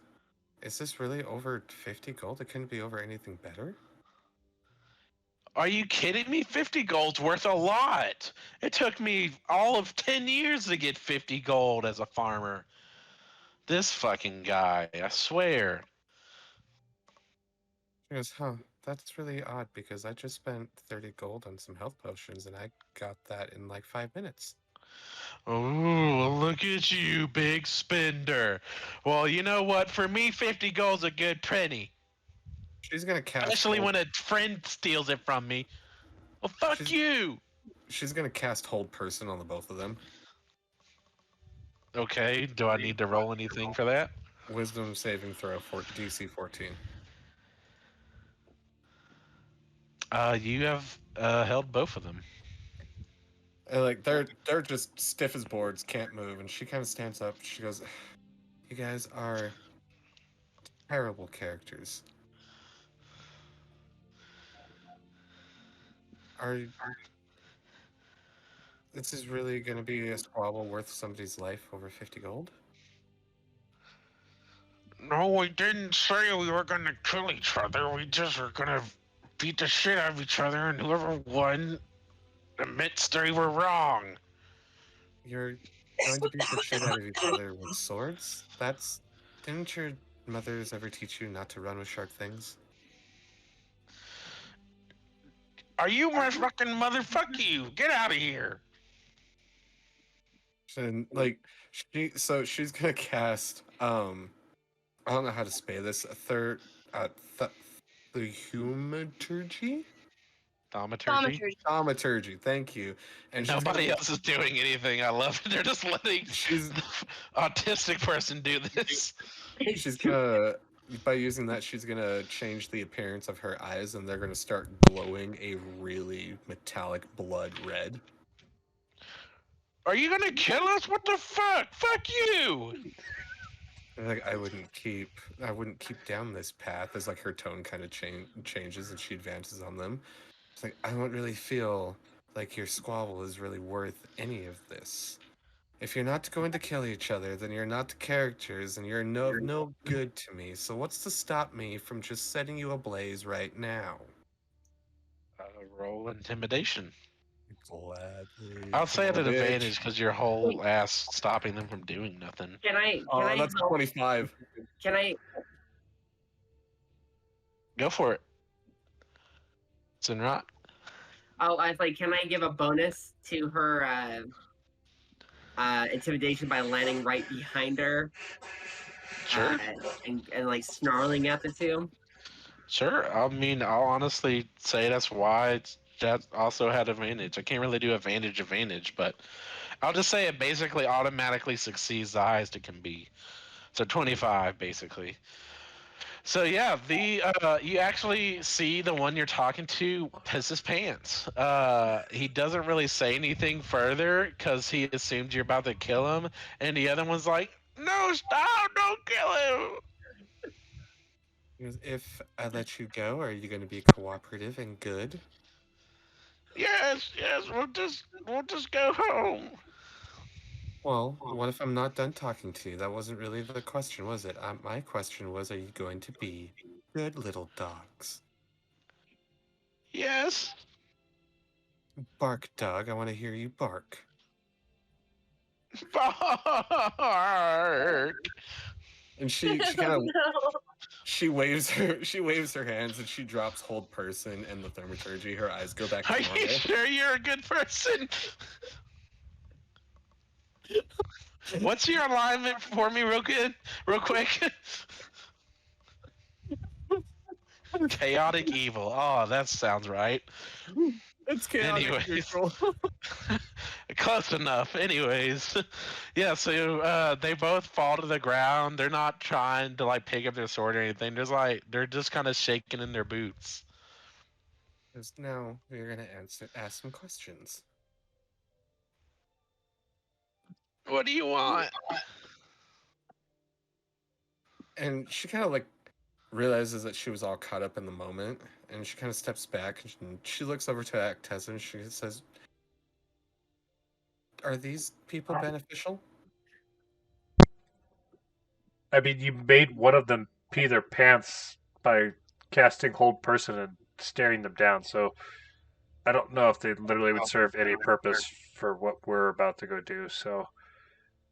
I'd say the pee in the pants was more the dragon, but hey, take it as you will.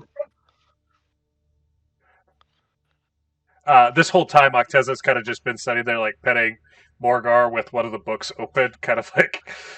You Like literally mob are boss, just yeah. like the mob boss watching your Yep. fucking group just fucking interrogate people. So Sakira turns back to the boys then. She goes, "Well, do you have anything important to tell me?" Uh, we live in a place kind of near here. It's not even like a town. What else do you want to know? Where's near here? Like literally a mile down the road. You probably passed it. It's a dirt road off from the paved road you're on. She goes, "Okay. Is there anything useful in this town?" We're a farming village. We have like cattle. Hmm. Okay. I guess I'm done harassing you for now. You can go. However, Yeah, before they you both do, start running their asses off. They don't even wait to hear what you're about to say. They're just full on running their asses off.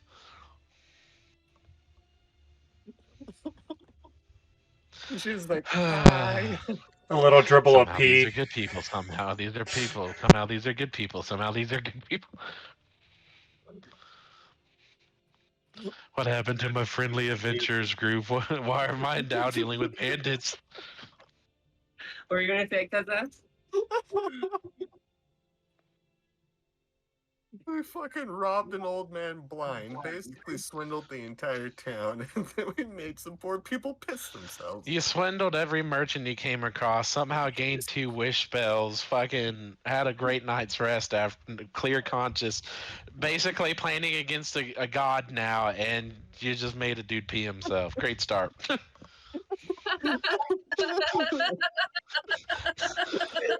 Oh lord, this is why I love D&D. It's fucking campaign for it. I was gonna say I want to make a point. Acteza has been ambivalent, not participatory in any of this. Yeah, I think Kakira and Acteza have been the most well behaved. I can't really say Kakira. She's the one that pulled the wish spell. Well, she just Hey, drew the first- card. It's just not like she picked Yeah, it. all she did was drew the card. It kind of just happened to land on that one. So First Acteza of and Kakira all, are probably the most well mannered here. Zinrot as a budding teenager of a dragon, and she doesn't, follow the same laws that humanoid points have do. I mean, she's Yeah, I mean, no, not all adventuring groups are lawful good anyway. So we'll deal with it. Anyways, so that's all you encounter during this trip before you make another leg of your journey. You all head to bed pretty peacefully tonight. I won't make anybody roll. You've kind of gotten your feet settled into the adventuring kind of mobile life right now. You figure out how to kind of position your leaves if you're laying out outside a tent to get a good cushion, and or your sleeping bag if you have one. And the night goes pretty uneventful. Luckily, you're not super far outside of the capital just yet, so there's not too many monsters this close. Most adventurers in the guild quest around these parts and take care of monsters, so you're not so far out into the woods yet. Y'all wake up again in the nice early morning. Is there anything y'all are doing, or are we just going straight back to the road? uh, Zinrot's gonna come back from the woods after using the restroom, and she's All gonna right. read her. She's gonna read her. She's gonna continue to read her book. Okay. I will say, um, let's see. So, how long are you spending reading this book? Just like the morning? Well, she spent all traveling wise the day before reading it. Besides with the bandit, with the people situation.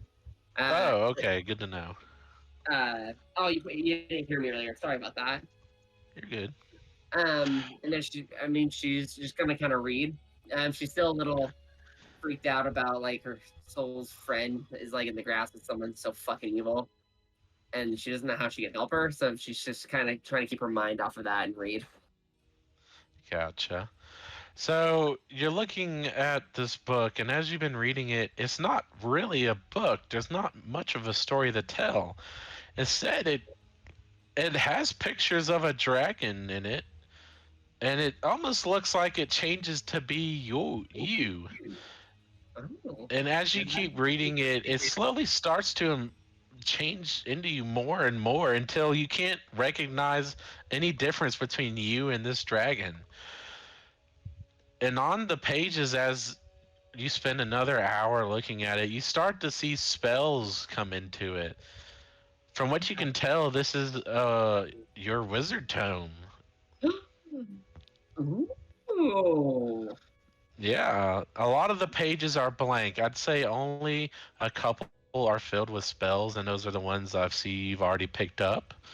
Past that, the rest are blank.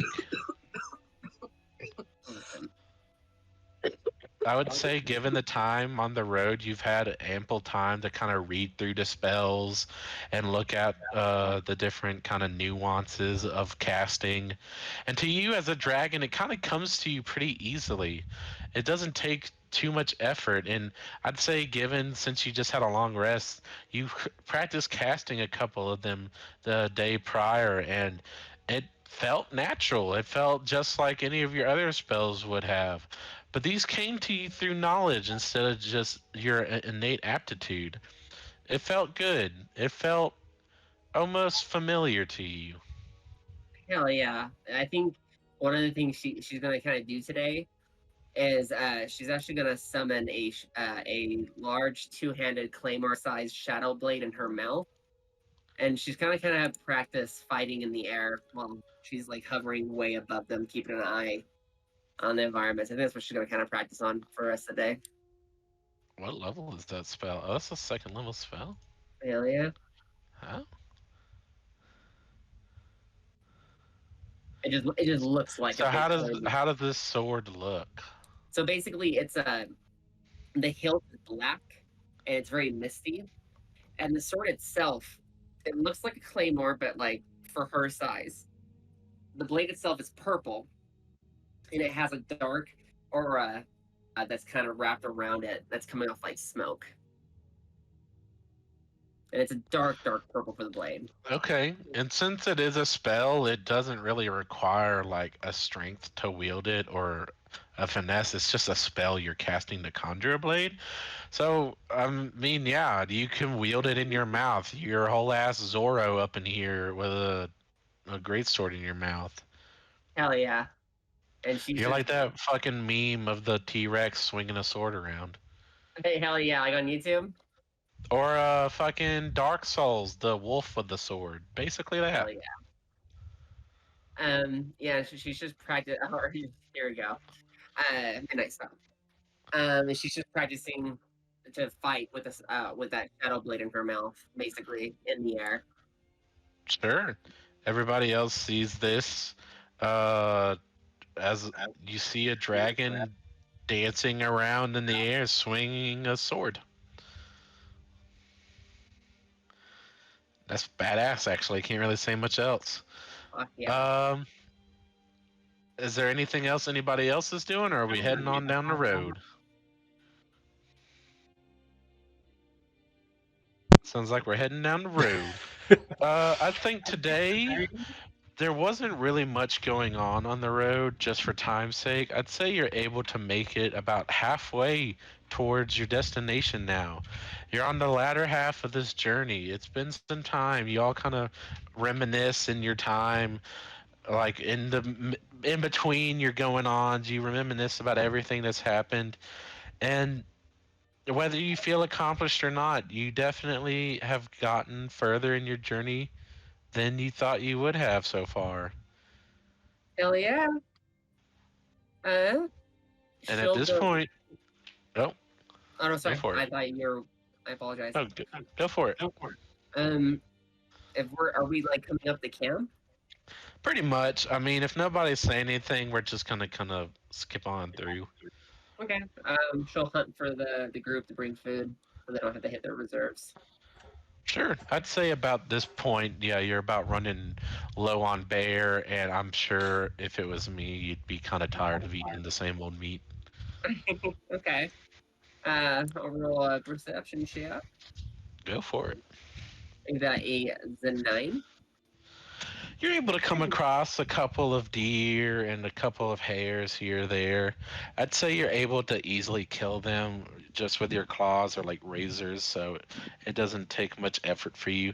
I'd say you're able to collect maybe 2 deers and then about 4 hares. Yeah, and she just kind of lands next to the. She kind of like hovers slightly above.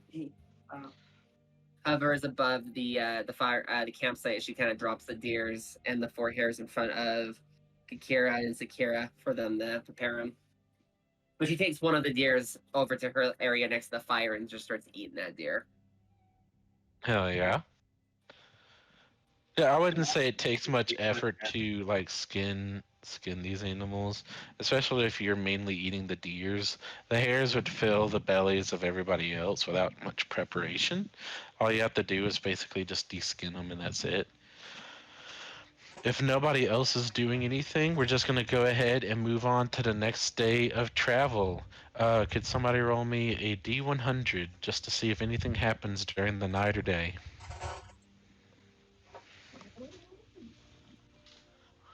Yeah, sure. Go for it. Kakira, what you got? Oh, sorry, again. 44. 44. Hey, not far off of each other there.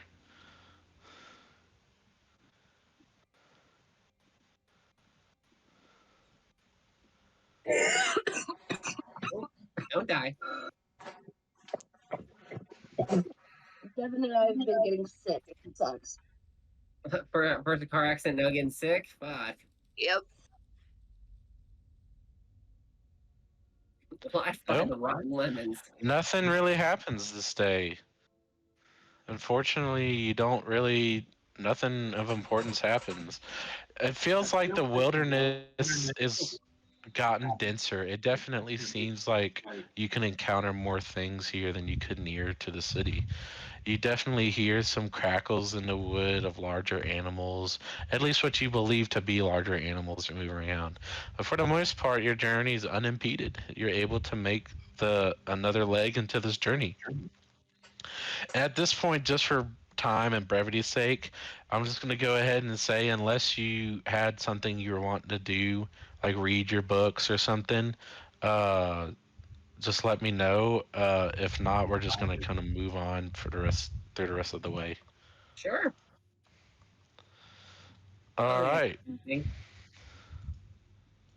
So at this point, you have made the leg of this journey. As you start to crest over a hill, the trees begin to come a little more sparse.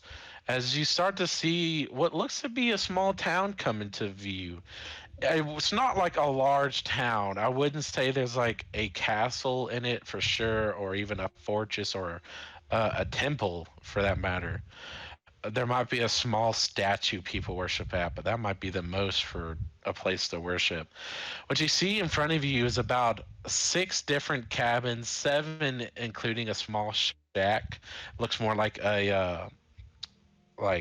where they're keeping equipment from what you can tell. It's near their pastures where you can see a couple of oxen grazing, some sheep and some chickens running around.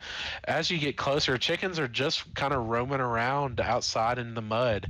It's not like it hasn't rained recently, so it's more of a dirt road, but you can definitely see where there's been some tracks worn by passerbys during more rainy, muddy days. People are wandering through the village. Some stare at you. They're just saying, "Oh, who's that coming through the village?" Nothing like mean mugging you, from what you can tell. As you come to a stop in the town, it's peaceful, from all you can tell. You do notice, though, without much of a perception check, that there do seem to be a couple arrows in the top of some of the houses. They look small, more like a small creature lobbed them. And you do see that some of the cattle don't seem to be doing too well. They're either malnourished or they're just not moving around that much. At this point, you're all kind of coming off your carriage, and the floor is yours. I'd say that Zinrot's going to stay as high as possible in the air, that the villagers might have a hard time seeing her. Like she'll basically try to stay in front of the sun, and she'll just keep an eye on her friends and dragging the village on that bed. I'd say you're pretty well capable to stay a couple like easily over 100 feet in the air. So people aren't really noticing you unless they're looking straight up and somehow perceive you, even though you're in the sun. Um, I will say, as the carriage stops, you do see what looks like a small group coming up to greet you.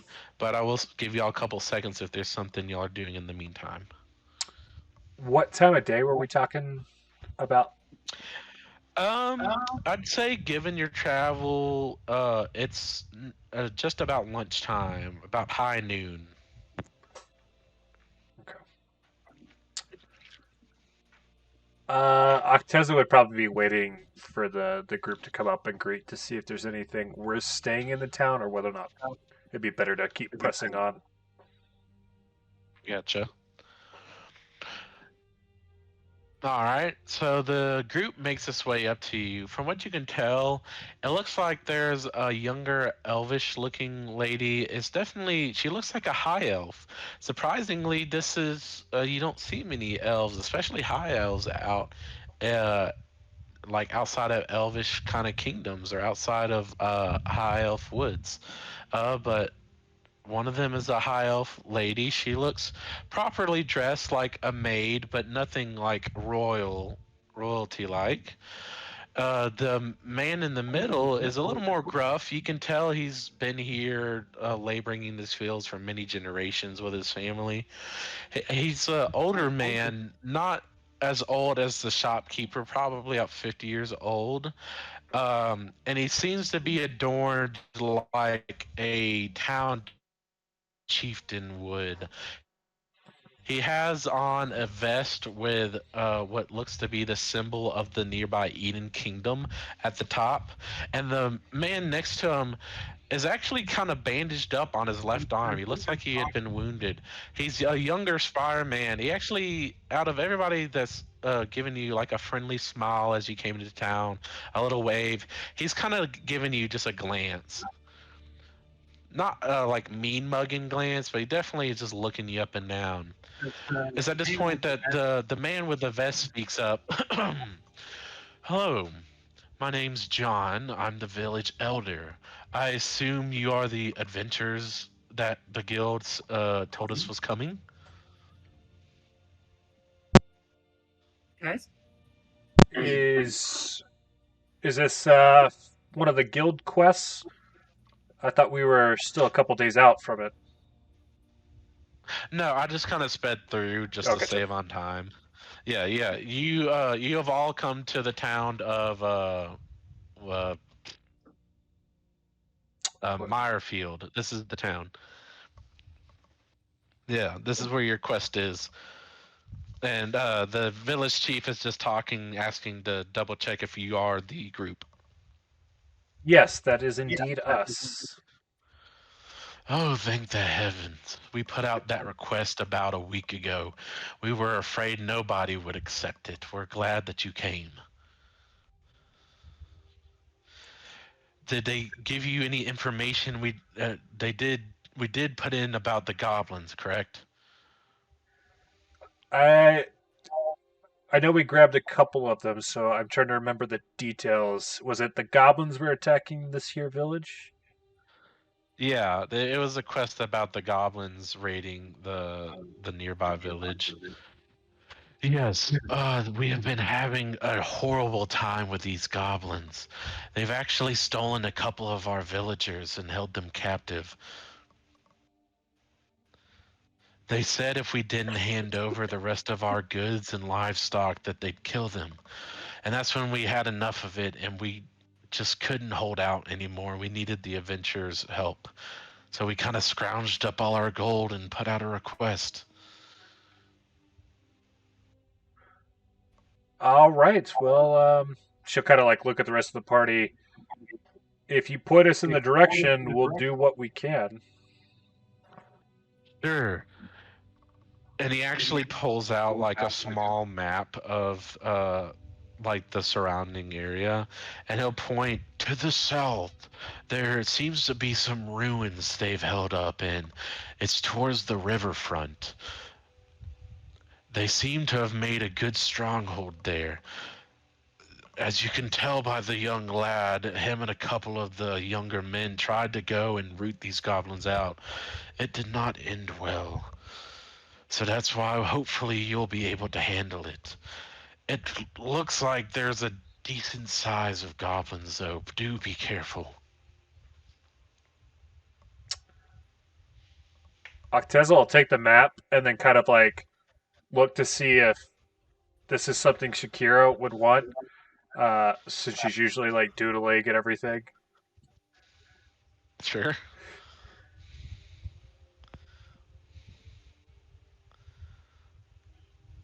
Sakira? I'm sorry. I was reading something, so I spaced that. So they gave us a map with the location of the goblin stronghold, and while I looked at it to make sure I knew where it was, I kind of like handed it back to you in case you wanted it for your stories. Yeah, she grabs it from me and looks at it and says, "Thank you. This might come in handy." And she tucks it away in her bag.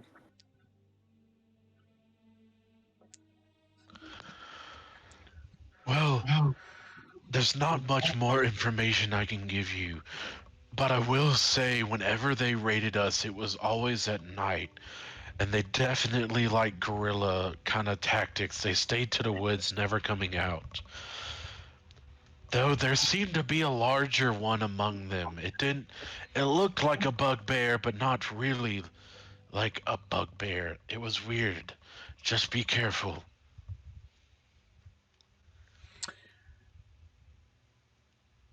I would assume we would go to try and attack the stronghold unless Yeah. anybody else has got something.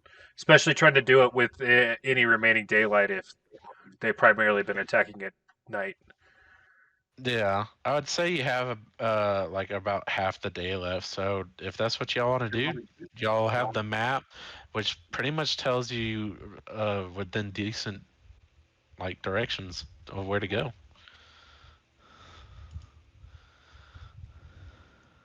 Zinrot will just, when she sees the group moving, she'll start following in the sky.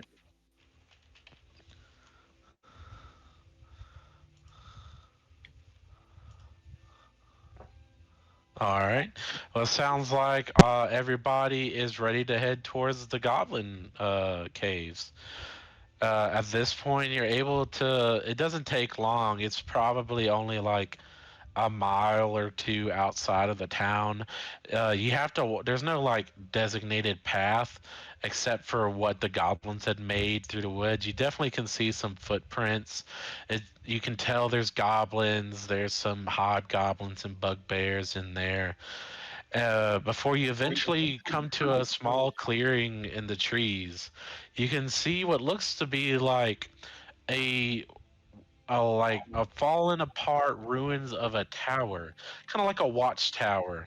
It looks like it might have been 40-foot radius, but for the most part, all that's left is some cobblestone columns poking out of the ground, some rubble here or there, and a hole in the ground leading to, from what you can tell, just darkness. How big is the hole? It's big enough to fit you. I wouldn't say flying though. Maybe a Yeah, hover. sure. She'll be the first one to go in. She'll just look over to the group and be like, "Are we ready to do this?" Ready as we'll ever be. Acteza, Son of a bunch. Acteza would use one of the fireflies that she's got, and kind of touch the top of her scythe, casting light, shedding a a 20-foot radius of greenish glow. Okay. As you all enter into these ruinous type caves, there are some cobblestones adorning the wall. And as you make this light, you do notice that every about 40, 50 feet, there are some brightly lit torches on the wall. Nothing like fancy, but some scotch made like wooden torches.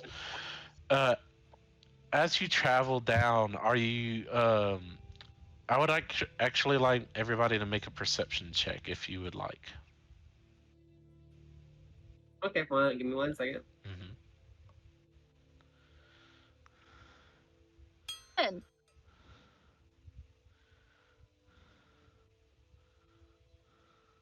Sorry, hang on. You said perception? Mm-hmm. Oh, what the fudge? I got a 5. I got a rock. I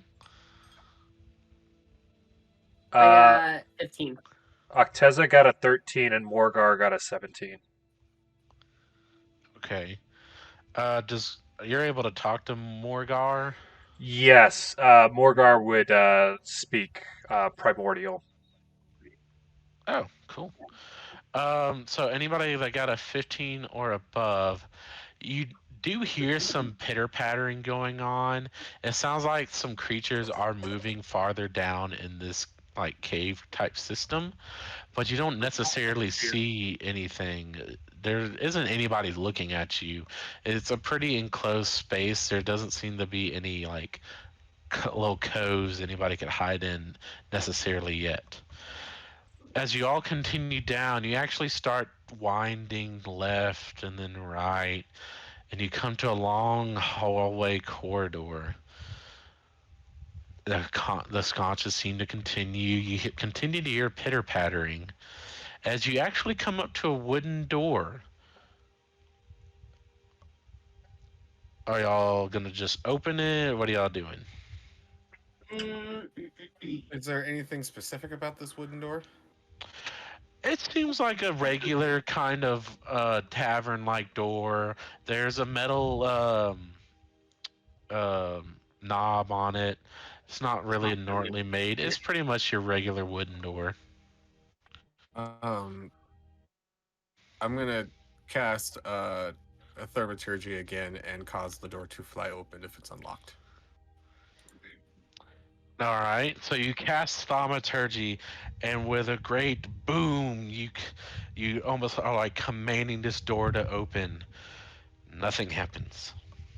He goes, shit, it's locked. Oh, You all begin to hear more pitter pattering and some. What's that? I can break it down. And she like smiles and like kind of like dabs her feet as she inhales and uses singularity breath on the door. Oh, good God. Okay. Well, I don't think it has to make a save. Just roll me damage. Damage is 7. Okay. I would say you definitely splinter a lot of the wood, but the door is still up. She lets out like a small cough. My thing got in my throat. All embarrassedly, she kind of looks around. While Zinrot's doing this, Sakira's gonna like kind of mutter down towards her bag, like, I really hope you gave this back, and she's gonna clap her hands together and pull out her doom blade. Oh yeah, you're able to use it again. Woohoo! And she kind of like pats Zinrot on the back. She's like, you're doing a good job. You're doing better than I did. Look, it's even like cracked and splintered. You heard it. Yeah, there's definitely some sizable like chunks missing out of it. Like you could see into their room, but it was just not enough to send it off its hinges. If we Hanging could, on by a thread. if we can see into the room, I'd like to kind of analyze the room. She would mutter, "Well, if we're ever going to go with the element of surprise, we've now lost it." Yeah, I would say that is for sure. What you can see peering into you, it's a sizable room. I'd say it's maybe about a 15 by 15 square kind of room. Actually looks like it used to be like a storage room. There are shelves on the walls, but now all that's up there is like mud and dust and a couple of bones from things that have been eaten, it looks like. And they're What you can see when you look into the room is you actually notice there are about 8 goblins and 3 hobgoblins all running around, like getting prepared for some kind of attack. and there's still a door, right? There's still barely a door. Are we So able to like? Oh, sorry. Sakira's gonna say, well, since I think you are correct and we have lost the elements of surprise, everybody stand back. I've never done this one before. I don't know what's gonna happen. And she's gonna cast Eldritch Blast on the door. Hell yeah. You don't even have to roll, and with the remaining 3 health this door has, you like blow this whole fucking door off. And you see, like, as she's like holding her grimoire in one hand, she puts her other hand forward towards the door and mutters something, and just this large blast comes out of her and takes down the door. Yeah, it's like a laser kind of blast, almost like a beam of light. Yeah. Kind of like a dark-looking fireball, but with more of a streak. Just hits this door. Uh, it's not like the door completely flies off its hinges. It's more like it blows up like a frag grenade, and splinters just go flying around the room. It actually hits one of the goblins in the face, like a good chunk of it, and he's just like, "Ah, what the fuck?" Acteza, No. Acteza will look over at you. Is like, well, I mean, that's certainly more flashy than what I was going to do. I was just going to reach through the hole and unlock it and then open it. But Well, I that's was what- gonna say at this point there wasn't even a lock anymore. You could have just pushed it open. And she's like, this one was new and I really wanted to try it out. Hey, it's a cantrip, you know. It's not a big cost for you. So, at this point, I want everybody to roll initiative. Dun, dun, dun, dun, dun. Right, y'all have actually made it pretty far tonight. I didn't think we'd get to this. 30-20.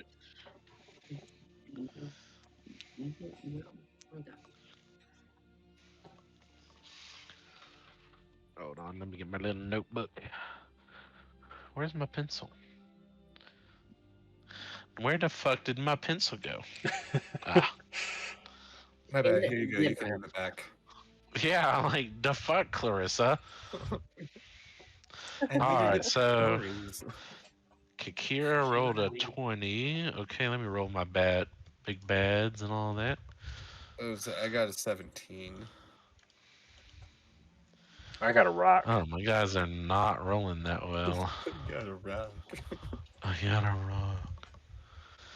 Alright, so we have Kakira up at top. We have Sakira following. Then we have Hobgoblin 1.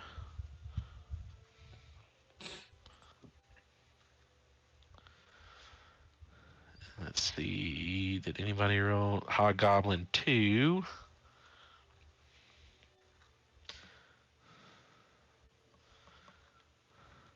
Then we got Acteza.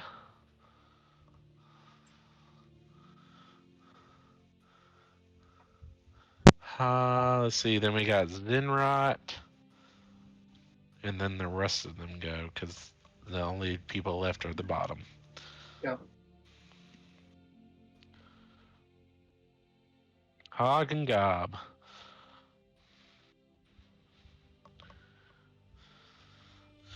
All right. So, as the door goes flying off into this room, it just literally pelts most of them in the face. Not enough to do damage, except that one goblin. I'll honestly give it to you and say he took 1 point of bludgeoning damage. As you just smack him clear right in the middle of his temple. He's got a headache now. He's fucking pissed. He's like, what the fuck? And I was having a good day. It is at this point, it is now Kakira's turn. What you can see in this room, there are some overturned tables. Really only one. The rest of them were barely even usable. They can't really even hide behind them. They still overturn them anyways. I will say 2 of the hobgoblins are behind that table, and it will give them half cover. The rest are standing out in the middle of the room, just kind of in, not in a clump, but just kind of sparsed around the room. Everybody's about 10 feet from where y'all are standing. Oh. Okay, so To the Kakira's back of the room, gonna 30. Sorry. yeah. All right, well, I guess she's just gonna use her movement, get as close to one of them as she can, and swing with her rapier. Okay. Go for it. 14 14. That definitely hits. for 11 damage. For how much? 11. Oh yeah, you cleave a goblin in 2. How do you kill it?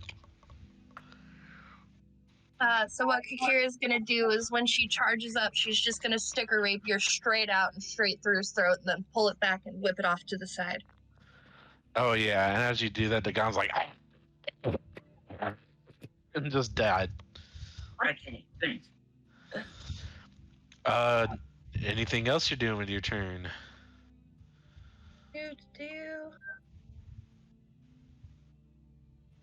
I'm gonna use my bonus action to take the hide action. Find something to hide behind. All right. I would say there are a couple of barrels. Go ahead and roll me a stealth check to see if you can kind of, with a commotion and everything, if you can get behind maybe a barrel quickly. 13. I'm just gonna do a group perception check. Nope, they don't notice shit. They're scared for their lives, and a comrade just died right in front of them. They all rolled a nat fucking 1. Oof. We're like, sweet Jesus. Yeah, they're like, holy shit, what the hell killed Bob? Well, that concludes my turn. Cool. Next up is Sakira. Sakira. How many goblins are in here? There are 7 goblins left with 3 hobgoblins up. One of the hobgoblins is more towards the left side of the 15 or 20 by 20 room. The other 2 are in the back behind an overturned table for cover. Okay, so Sakira is gonna, while holding again, like still holding her grimoire to her chest in one hand, she's gonna point at one of the hobgoblins and cast Mind Spike. It needs to make a Wisdom saving throw of 14. Wisdom saving throw of 14. Let me see. How wise are goblins? Fucking dumb as rocks. Oh yeah, he fails that with like a 3. Okay, so he is going to take 17 damage. You annihilate this motherfucker. So, like, as she points her hand at the hobgoblin, and you can see her mutter some words, and her eyes kind of like go black for a second, as the hobgoblin just like feels this piercing pain inside of its brain until finally its head just explodes open. Yeah, this goblin takes no physical damage from anybody's perspective. All of a sudden, it just has blood running from its nose and ears and just fucking flops on the ground dead. All the other goblins are like, "What the fuck happened to Rick? What the fuck?" And she's gonna enter her turn there. Awesome. Next up is the hobgoblin's turn. This is the one that's kind of out towards the middle or left side of the room. He's gonna run up to who's in the front of the group, because y'all are kind of in the doorway enough to kind of attack around each other, but still in the doorway. I know Sakira was like more in front originally when she blasted open the door. Okay. So Sakira, you see this a decently hulking hobgoblin come up to you, and he's like, "Oi, you been fucking with my boys? You're gonna get the fucking sword, bitch." Let me pull up their stat block real fast.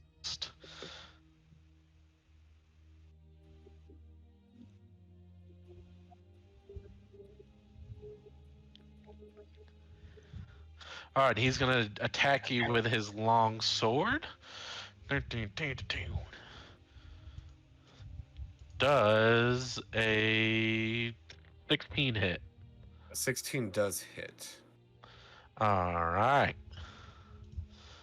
Finally doing some damage, not getting completely KO'd out here.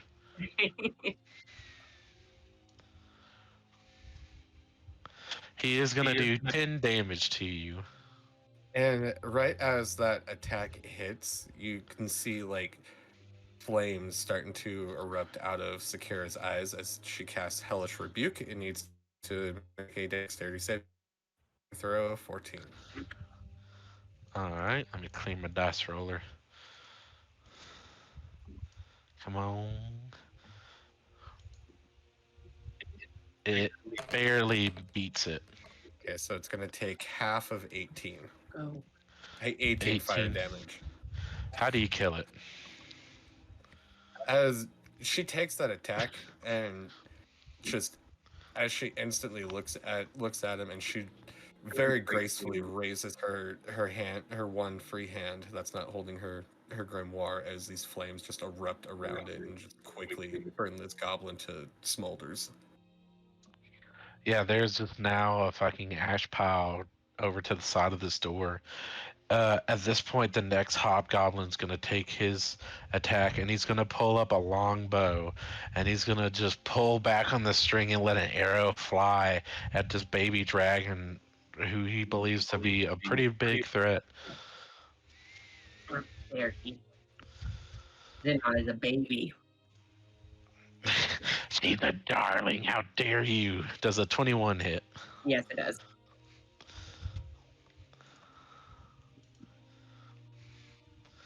You will take 5 piercing damage as this arrow just finds a little chink in the left of your shoulder, and it just digs true into your shoulder muscles. Oh, she yelps.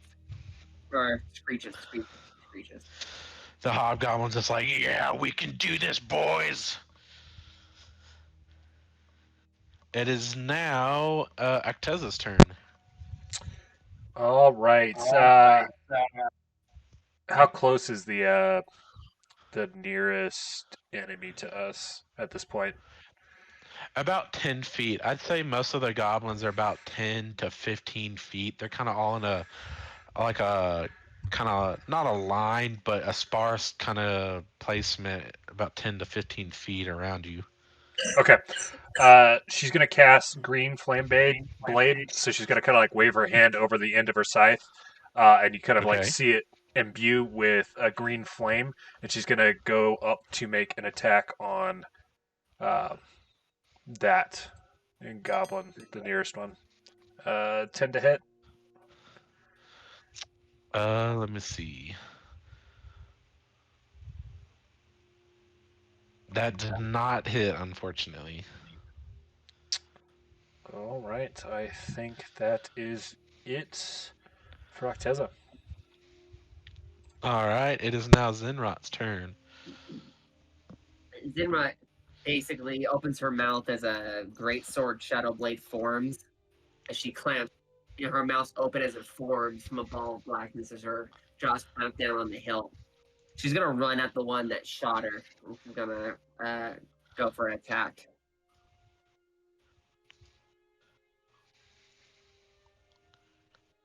Does 18 hit?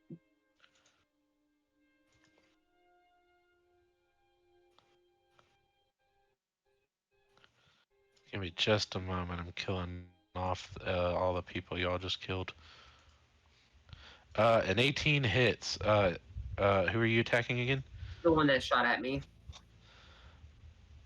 I will say, if you're running all the way up to the one that shot at you, you'll probably take at least 3 opportunity attacks. Oh, never mind. I'll just go after the one closest to me then. Okay, it still hits. I won't make you Cool. reroll. And that's gonna be what's it gonna be? 10 damage. How do you kill it? As she comes running in, she just slams the great shadow blade into his gut as she just cuts him in half. Damn. And his body parts go flying 2 different directions. Oh yeah, you splatter a couple of goblins in the floor of this room with its guts. And then she'll just look at them with the shadow blade in her mouth. And my turn. Hell yeah. Alright, at this point, the rest of the goblins and the hobgoblins are going to take their action. It's only one hobgoblin. Hobgobble. Only one hobgoblin and. Actually, I've killed so many of them, I gotta recount how many there are. 5 goblins. So the hobgoblin, the one hobgoblin is gonna, the other one that's behind the cover is gonna again attack you, Zinrot. Seeing how you just mutilated another one of their buddies. Uh-huh. Let's see, that is 17 to hit. That hits. All right.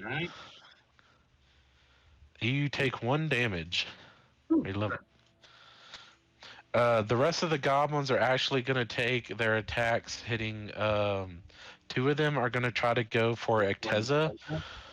2 of them are going to go for Sakira, and 1 of them is going to go for Zinrot. At this rate, kind of how y'all have moved, I think Kakira's at the kind of back of the group.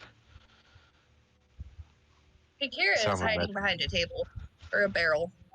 Oh yeah, that's right. Yeah, so they don't even notice you're fucking there. That's correct. Thank you for reminding me.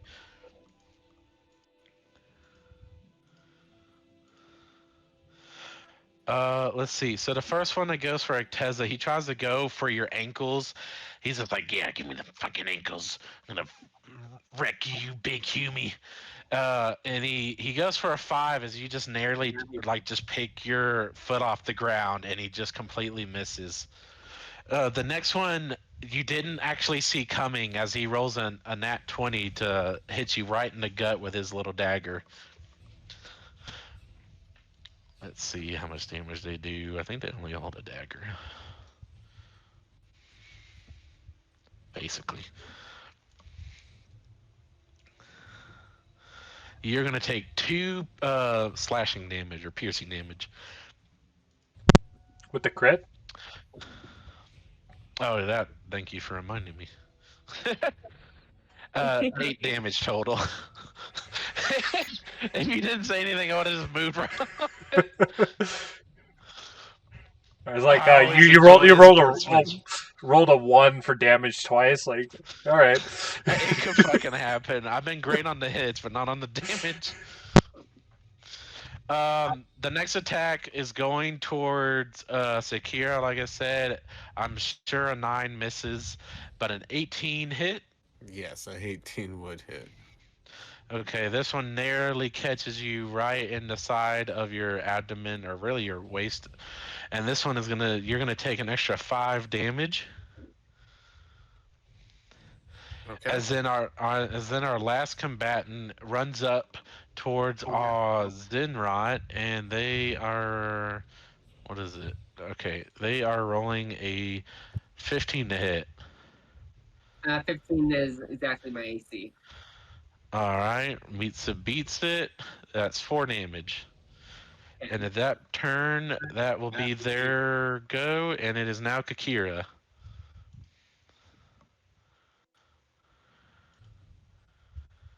Okay. You got. So, where is the nearest one to me?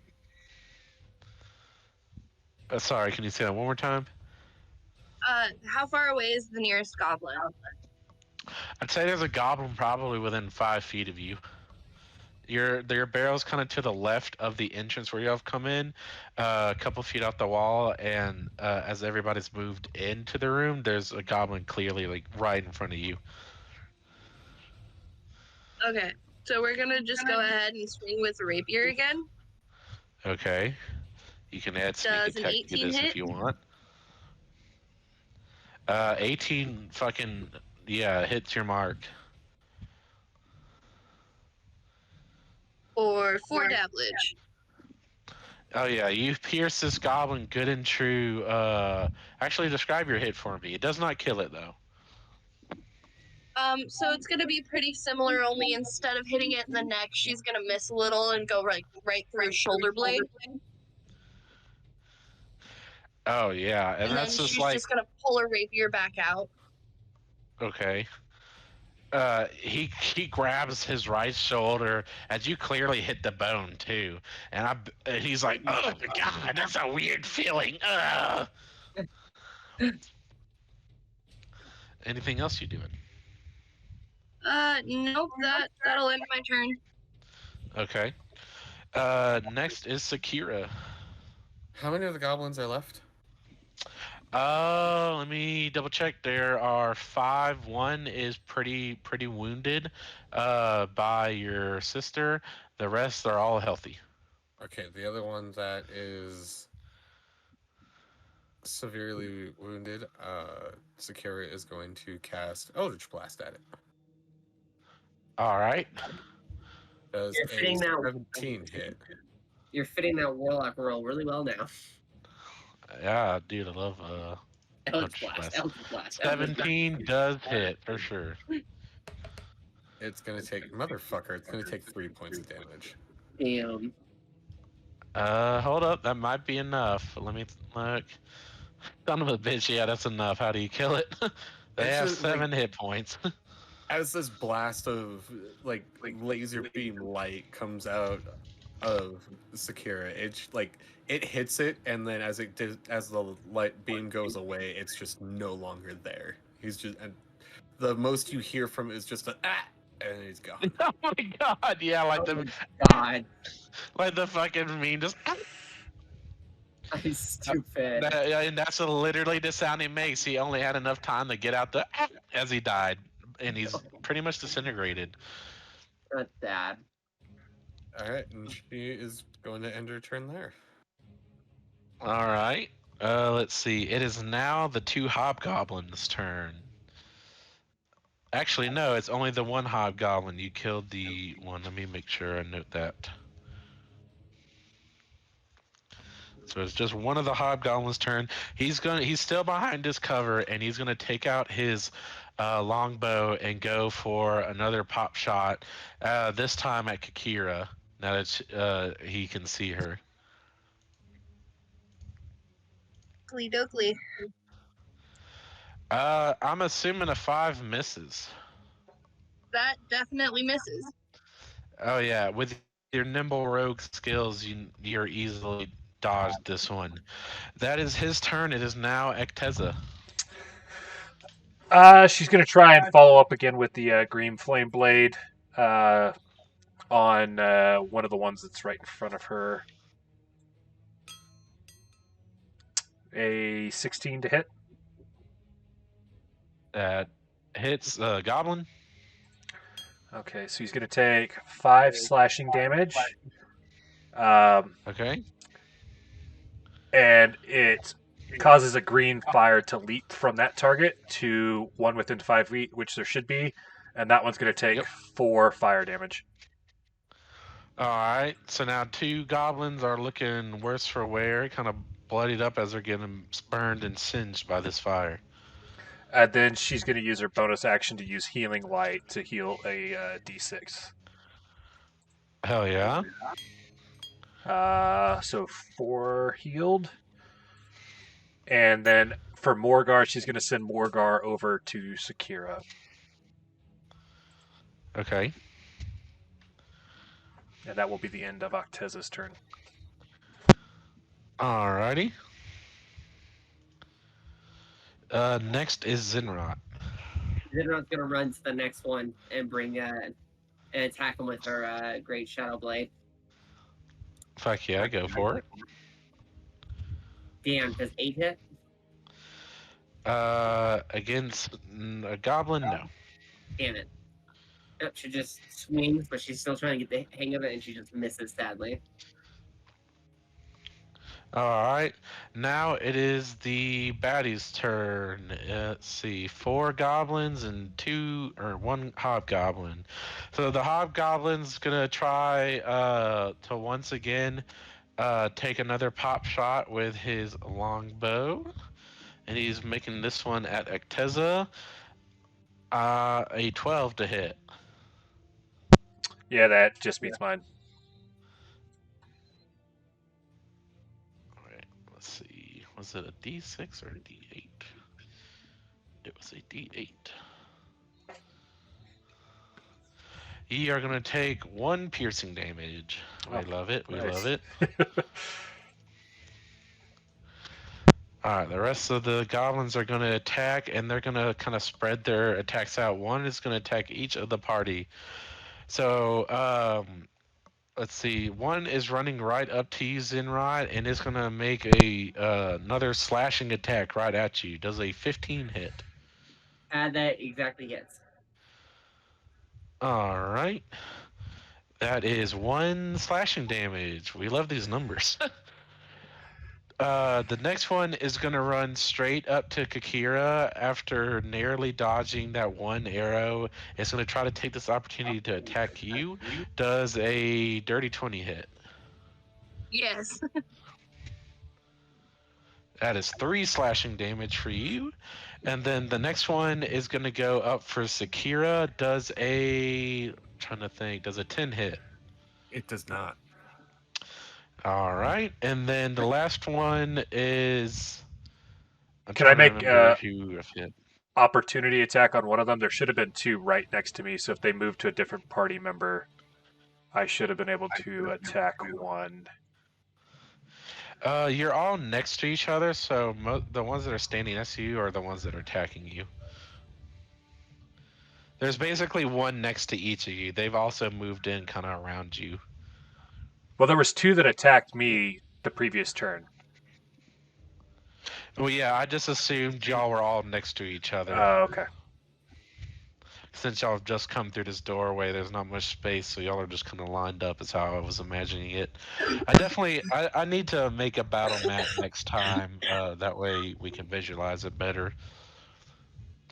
And then the last one, I can't remember who I've attacked and not.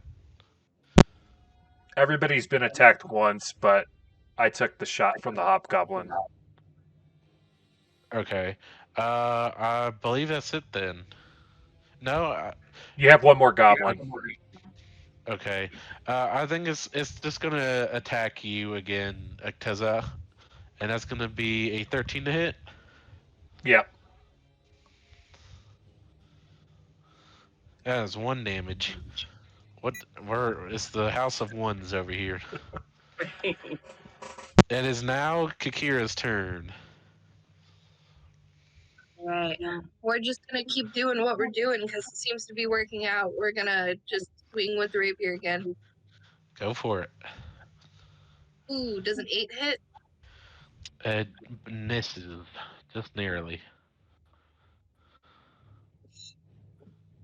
Alright, and then let's see. Bonus action. Not really anything else I can do. That all in my turn. Okay. Alrighty, next is Sakira. There's a total of 4 of them left? Yep. And 2 hobgoblins. She's gonna point a finger once more at one of the hobgoblins and cast Mind Spike. It needs to make a wisdom saving throw. 14. Alright.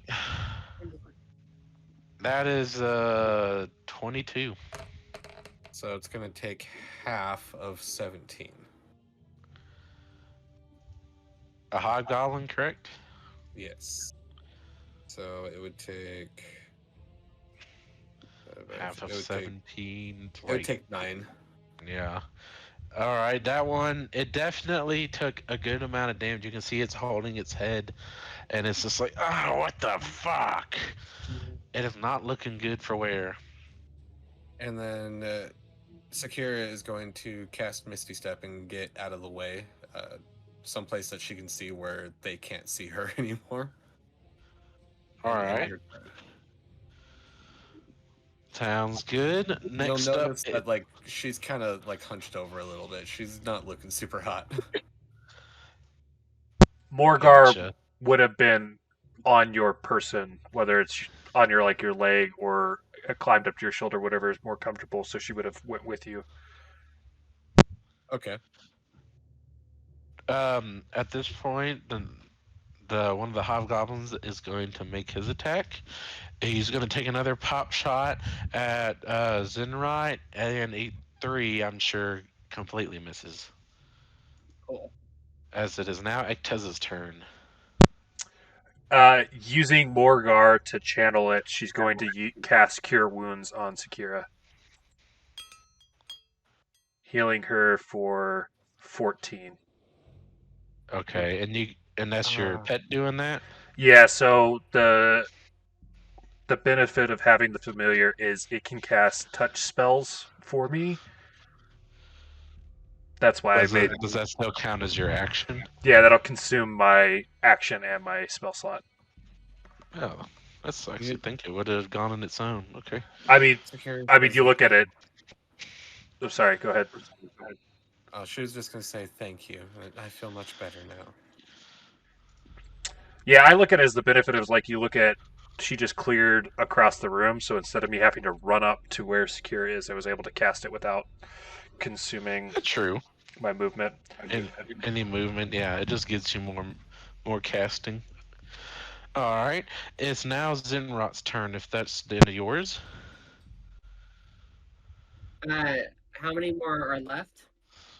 There are still the 4 goblins and the 2 hobgoblins. I will say most are looking worse for wear. I think the only ones that haven't been touched is one of the hobgoblins and 2 of the goblins. I think what she's gonna do, she's gonna cast. Her eyes are gonna. She's basically gonna open her mouth as the sword disappears, and as she looks at all the goblins, you guys will just see her magic going around her as time and space starts to kind of fluctuate. As all 4 of her eyes glow pink, as she says, "Sleep," and she's gonna cast sleep on all 4 of them. All right, Nam. And basically, if they have 23 HP or lower, they instantaneously pass the fuck out.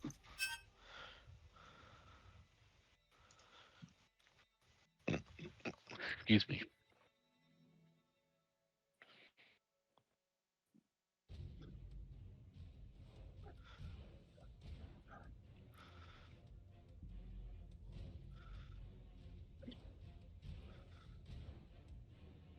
Damn, yeah, that covers a whole fucking room. Holy shit.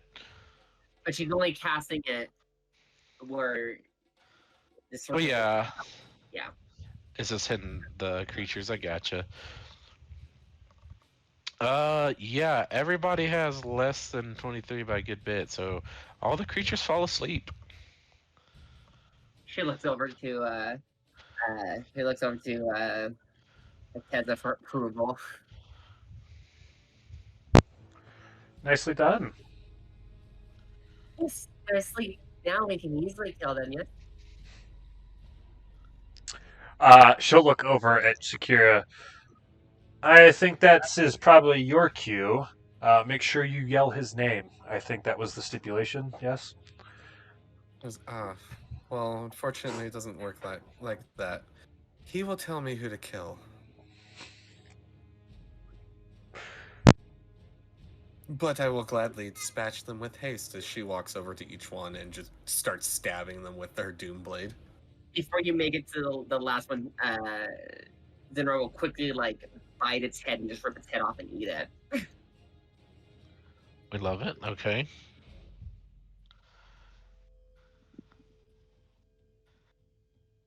After All right. Sakira and Zinrot kill the rest of the goblins, she pulls out her notebook and starts like sketching the murder scene. She's like, "This is going to Oh, be good lord. great influence." Well, I think at that point, we're gonna call it a night, kind of here. I would say you're not able to take a short or long rest just because you're in enemy territory. Is how I'm gonna rule it. Yeah. But that's where we're gonna end the night.